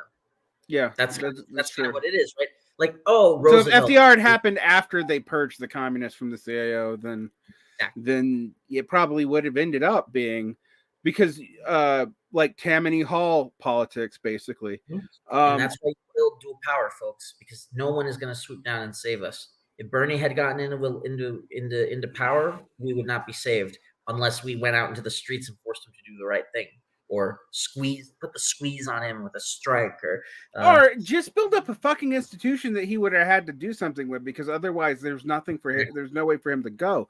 I mean, like that was my other point, not just all the romantic in the street stuff. I'm like, we didn't build anything for him to we didn't even do what he did in Vermont. Like, we didn't even try to do what he did in Vermont. His little like social democratic utopia. It's so bizarre. The Bookchin essay on Bernie's Vermont, and it's really fucking funny and so really accurate. It's really like one of the great essays that nobody's read. Like, people will read his shit about libertarian municipalism, which is nuts. But they won't read. They won't read his shit about Bernie in the 80s and be like, he called it in 1984. Like, absolutely. Yeah, people like a Bernie president would have been catastrophic. I actually think it might have been, yes. But I will say we don't know. Like, yeah, it could have been a great opportunity, though. We don't know. What it wouldn't have been, no matter what, is in and of itself the solution. Socialism will never, ever. And even when I was half a social democrat as opposed to 20% a social democrat, I never believed this. It will never be legislated into existence. You might get governments that legislate things that make it easier to socialize the means of production. But the people who will socialize the means of production are the workers themselves. It will never, ever be otherwise. It's right. Well, it's like Boggs, right? Rights are what you make or what you take. They're not given. That's just a brutal fact of history and political economy. It's just the way it works. So anyway, can I do my pitch for Strange Matters? Yeah. I was about to say, and now it's time to shut the fuck up. So you may now end shutting the fuck up with this. I'll hold it up for people. Okay. So, this is an episode that we're doing in collaboration between the Varn blog and Strange Matters, the magazine that I run with my crazy friends, who are trying to come up with the tools that we can use together to kind of figure out better ways forward in the dark times ahead. We don't have the answers. We want to create the space where all of us together in the community of the magazine can work out the answers together. We want to pay writers above market rate so that we push up the rates that writers have. But the problem is, for that, we need money. We raised $30K in March, but that $30K is by the end of the year going to be gone. And in order to not be caught in this pinch, we need to get subscriptions up, especially our month-to-month subscriptions, which is what we'll basically be paying the online writers out of. Because we have both monthly and annual, basically.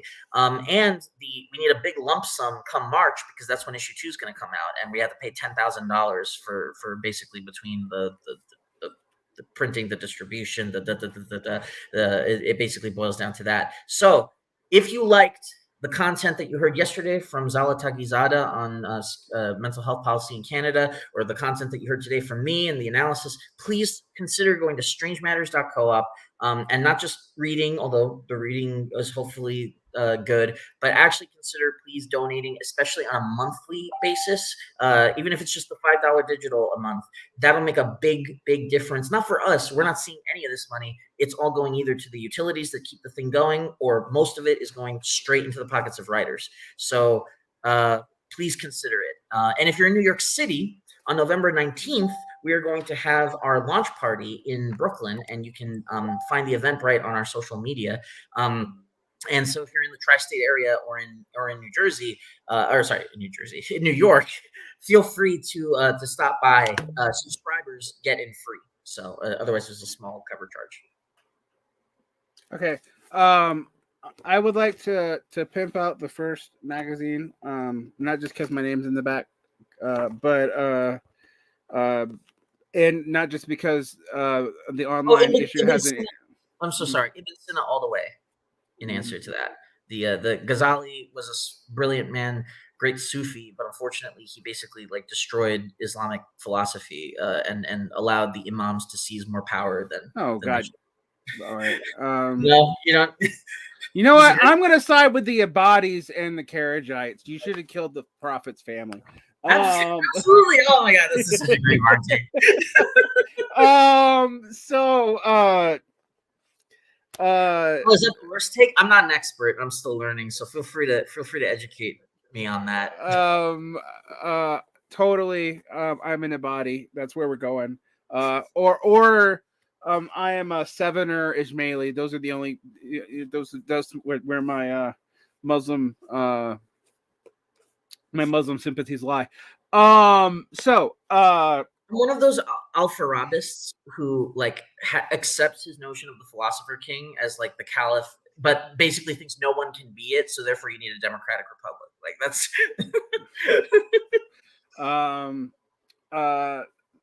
anyway, so those two positions contradict. Yes, I know they contradict each other. Duh. It's dialectics. That's how we. I picked the two factions that I like the most, even though that they're totally and completely opposed to one another. That way, I win either way. I'm kidding. No. Strange Matters magazine and JMC's frozen up, so we really can't talk. I want to actually tell you guys, read his history of chartalism, and articles about inflation. No, really, my sympathies are with the Abadis because I think they're cool, although they ended up kind of becoming Sunnis anyway. But read this, and if we're gonna pick on Islamic debates, I'm gonna be all Ibn Khaldun, and that's where I'm standing. All right. And with that note, oh, you're back. Sorry. With that note, I'm gonna let JMC have the last words, but read this issue, read some of the new stuff online. There's an interview with me on there somewhere. Yes, poetry. And I support the work that they do, even if they use a name I don't like. And I love Strange Matters. I just don't like when you say libertarian socialism. Every time you say it, it makes like a little tinge on my back, just cringe. You come up with a better one, and you convince the hegemonic number of people in the movement to take it up, we'll switch. I was going to say, neither one of us had convinced anybody to take up a hegemonic position on libertarian socialism. Right now, like the Marxist-Leninists are they're not winning, but they're the loudest. Strange Matters. So check this out. It's really cool. And your books are open. People know where your money goes. And so they're just making sure that writers don't starve. Don't make writers starve. I really would love to live in a society where we didn't have to beg like this. And the one thing I will say in JMC's defense here, not that you need to defend raising money to pay writers, but is that one, if we don't pay writers, we're always going to lose to people who can. Mm-hmm. And unfortunately, that does require a collective effort. And two, and this is important to understand, these things really do kind of matter in building up a means to understand things beyond the media, because I will say what this is not going to be something that you can form a parasocial relationship with. It's not even a magazine of like one clear political faction. Jala, who I had on the show yesterday, is a socialist, sure, but like is not attached to any of our factions.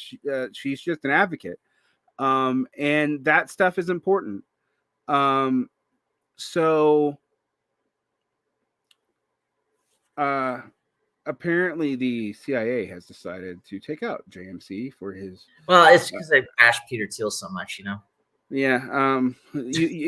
So which faction of the CIA have you upset? That's what we need to figure out. So we would love for you to read this. And I am also going to say it's a hard time for left media, despite all the way people feel about the Democrats last night. Left media projects are failing left and right, and a lot of them should. I'm not even gonna lie. Like we both have an overabundance of like the same shit, but this is not the same shit. So, that means a lot coming from you, Varn. there are elements of other projects I would support, but I will totally say, like, there's only one article that you guys published in the first one that I thought was obnoxious. So and I'm not gonna say what it is because I have solidarity with your writers, but but Varn finding only one thing obnoxious is real rare. So I refuse to write for okay, man. On that note, we're gonna finally end this thing because we did exactly, guys. You have no idea what happens when JM, like, you think it's bad when we're on air. I called JMC one night just to talk, and we thought we were going to talk for like 15 minutes, and it was 8:00 in the morning when I went to bed. It's and bad. I'm on the West Coast, so he was in Florida or New York at the time. It's bad. I was already at like midday or something. It's like, dude, we neither one of us slept. All right. So on that note, and as also a side note, there was a time period where I was like, hey, JM, you want to be my co-host? And he was like, I don't think that's a great idea. And now I think, yeah, we would have like never gotten anything finished. Do a movie or literary podcast? Sure. I'll do more of those. All right. Don't get stuck in the spectacle. Read between the lines in this national election stuff, and don't get blackpilled. Get organized. Yeah. Don't get blackpilled. Get beyond blackpilled. I am actually, as a last asterisk, I do actually promote revolutionary pessimism, not because I want you to be blackpilled, but because I want you to start realizing that all hope that someone else is going to do this for you, including me. Yeah. I'm just some schmuck, Yeah, like, it needs to go away. Like, and then you realize that you are your own power, and that other people will join you in that, and that's how, like, solidarity, right? But if you're always expecting someone else to get you out of the situation, no one else is going to.